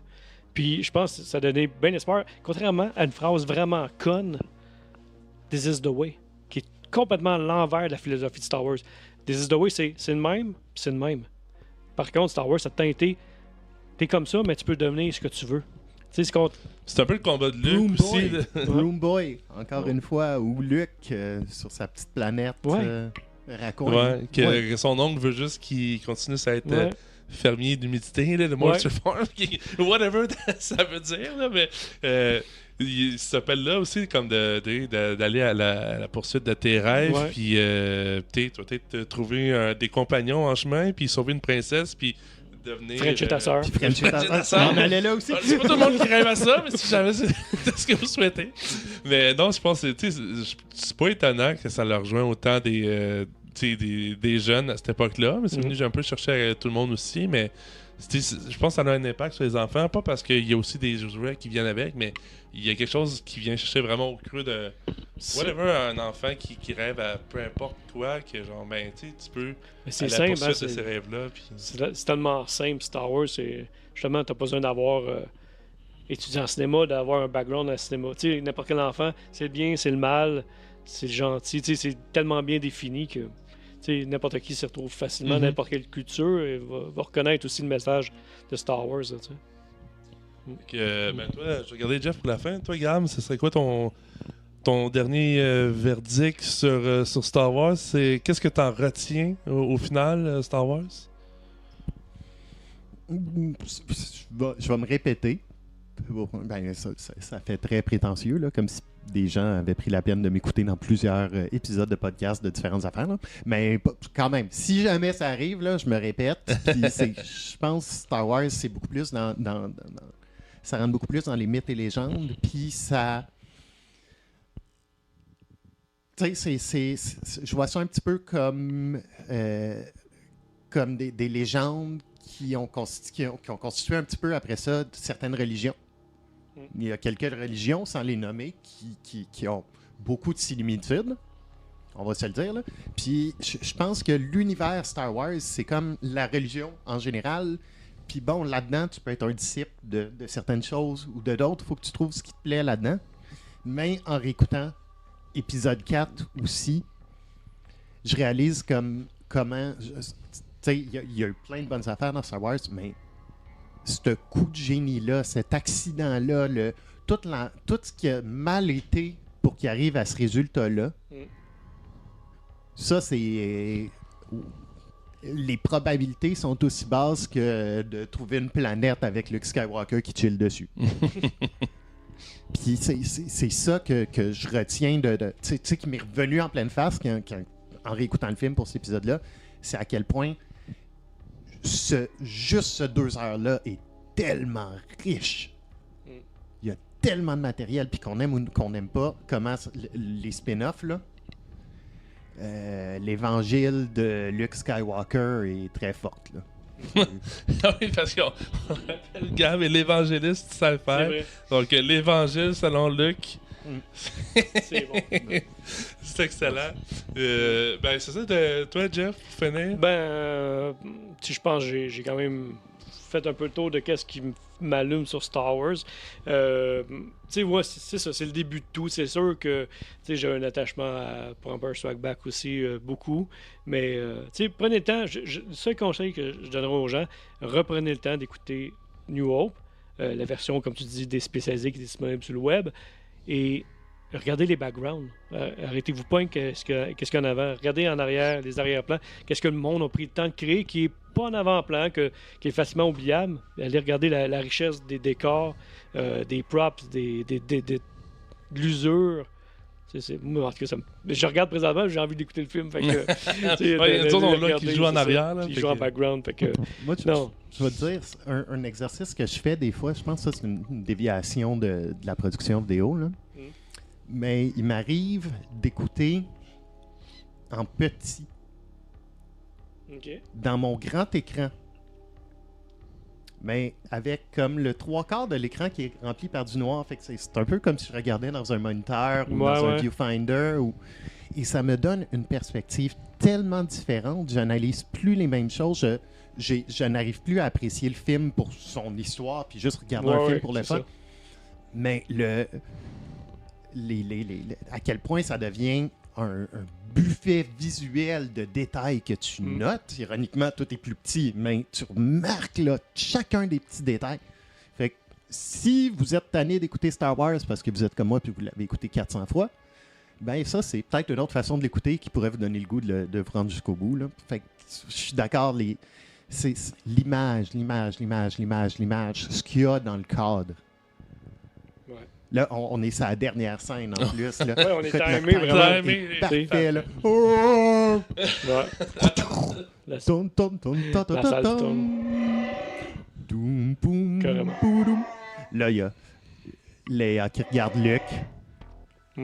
On va. Ouais, il était un peu Ouais, trop long. il est très long, ce sound effect-là. En effet, ça est un petit peu trop long. Mais c'est même ce excellent. segment-là, là, cette fin-là, c'est cheese, c'est facile, mais Ouais. après être passé à travers tout le reste, c'est tellement ça que ça prend. Ouais. Il y a On parle de la salle du trône. Là. Ouais. On est la remise des Ouais, médailles. la médailles. remise des médailles, Ouais. puis la fin Que de Chewie Star a Wars. pas, que tout le monde s'en est plein, mais qu'il y a eu Flamand dans Rise of the Skywalker. Bon, la boucle est bouclée. Ouais. Bon, hey, pour finir, là, une dernière question de la part du public, puis j'aimerais savoir une réponse en oui ou non. Est-ce que le meilleur film de Star Wars est The Last Jedi? Jeff? Je te dirais probablement pour des gens d'un multiverse différent que le mien. Oh, ok, Gab. Seconde. Ah.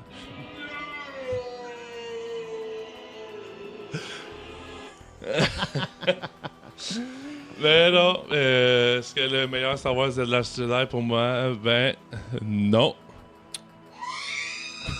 Hot take. Mais si ça fait le tour. on y est souvent avec Capro. Là, toutes les takes sont bonnes, évidemment. Fait que ça fait le tour de l'épisode pour aujourd'hui. Merci, guys, de vous être joindre à moi pour cet épisode-là. J'aime ça. Ça a été un petit peu le changement de formule, mais je pense qu'on... Moi, l'idée avec ce podcast-là, c'est de donner de l'amour au film. Puis je pense qu'on a assez... Ça, oui. Moi, je me Satisfait. sens vidé de tout l'amour que j'ai donné à Star Wars. En plus, on sort d'ici avec un petit stand. Ouais, c'est ça. Après avoir passé la journée au soleil. C'est ça. All right. Donc, merci tout le monde. Have fun. Puis on se voit au prochain épisode. Ciao.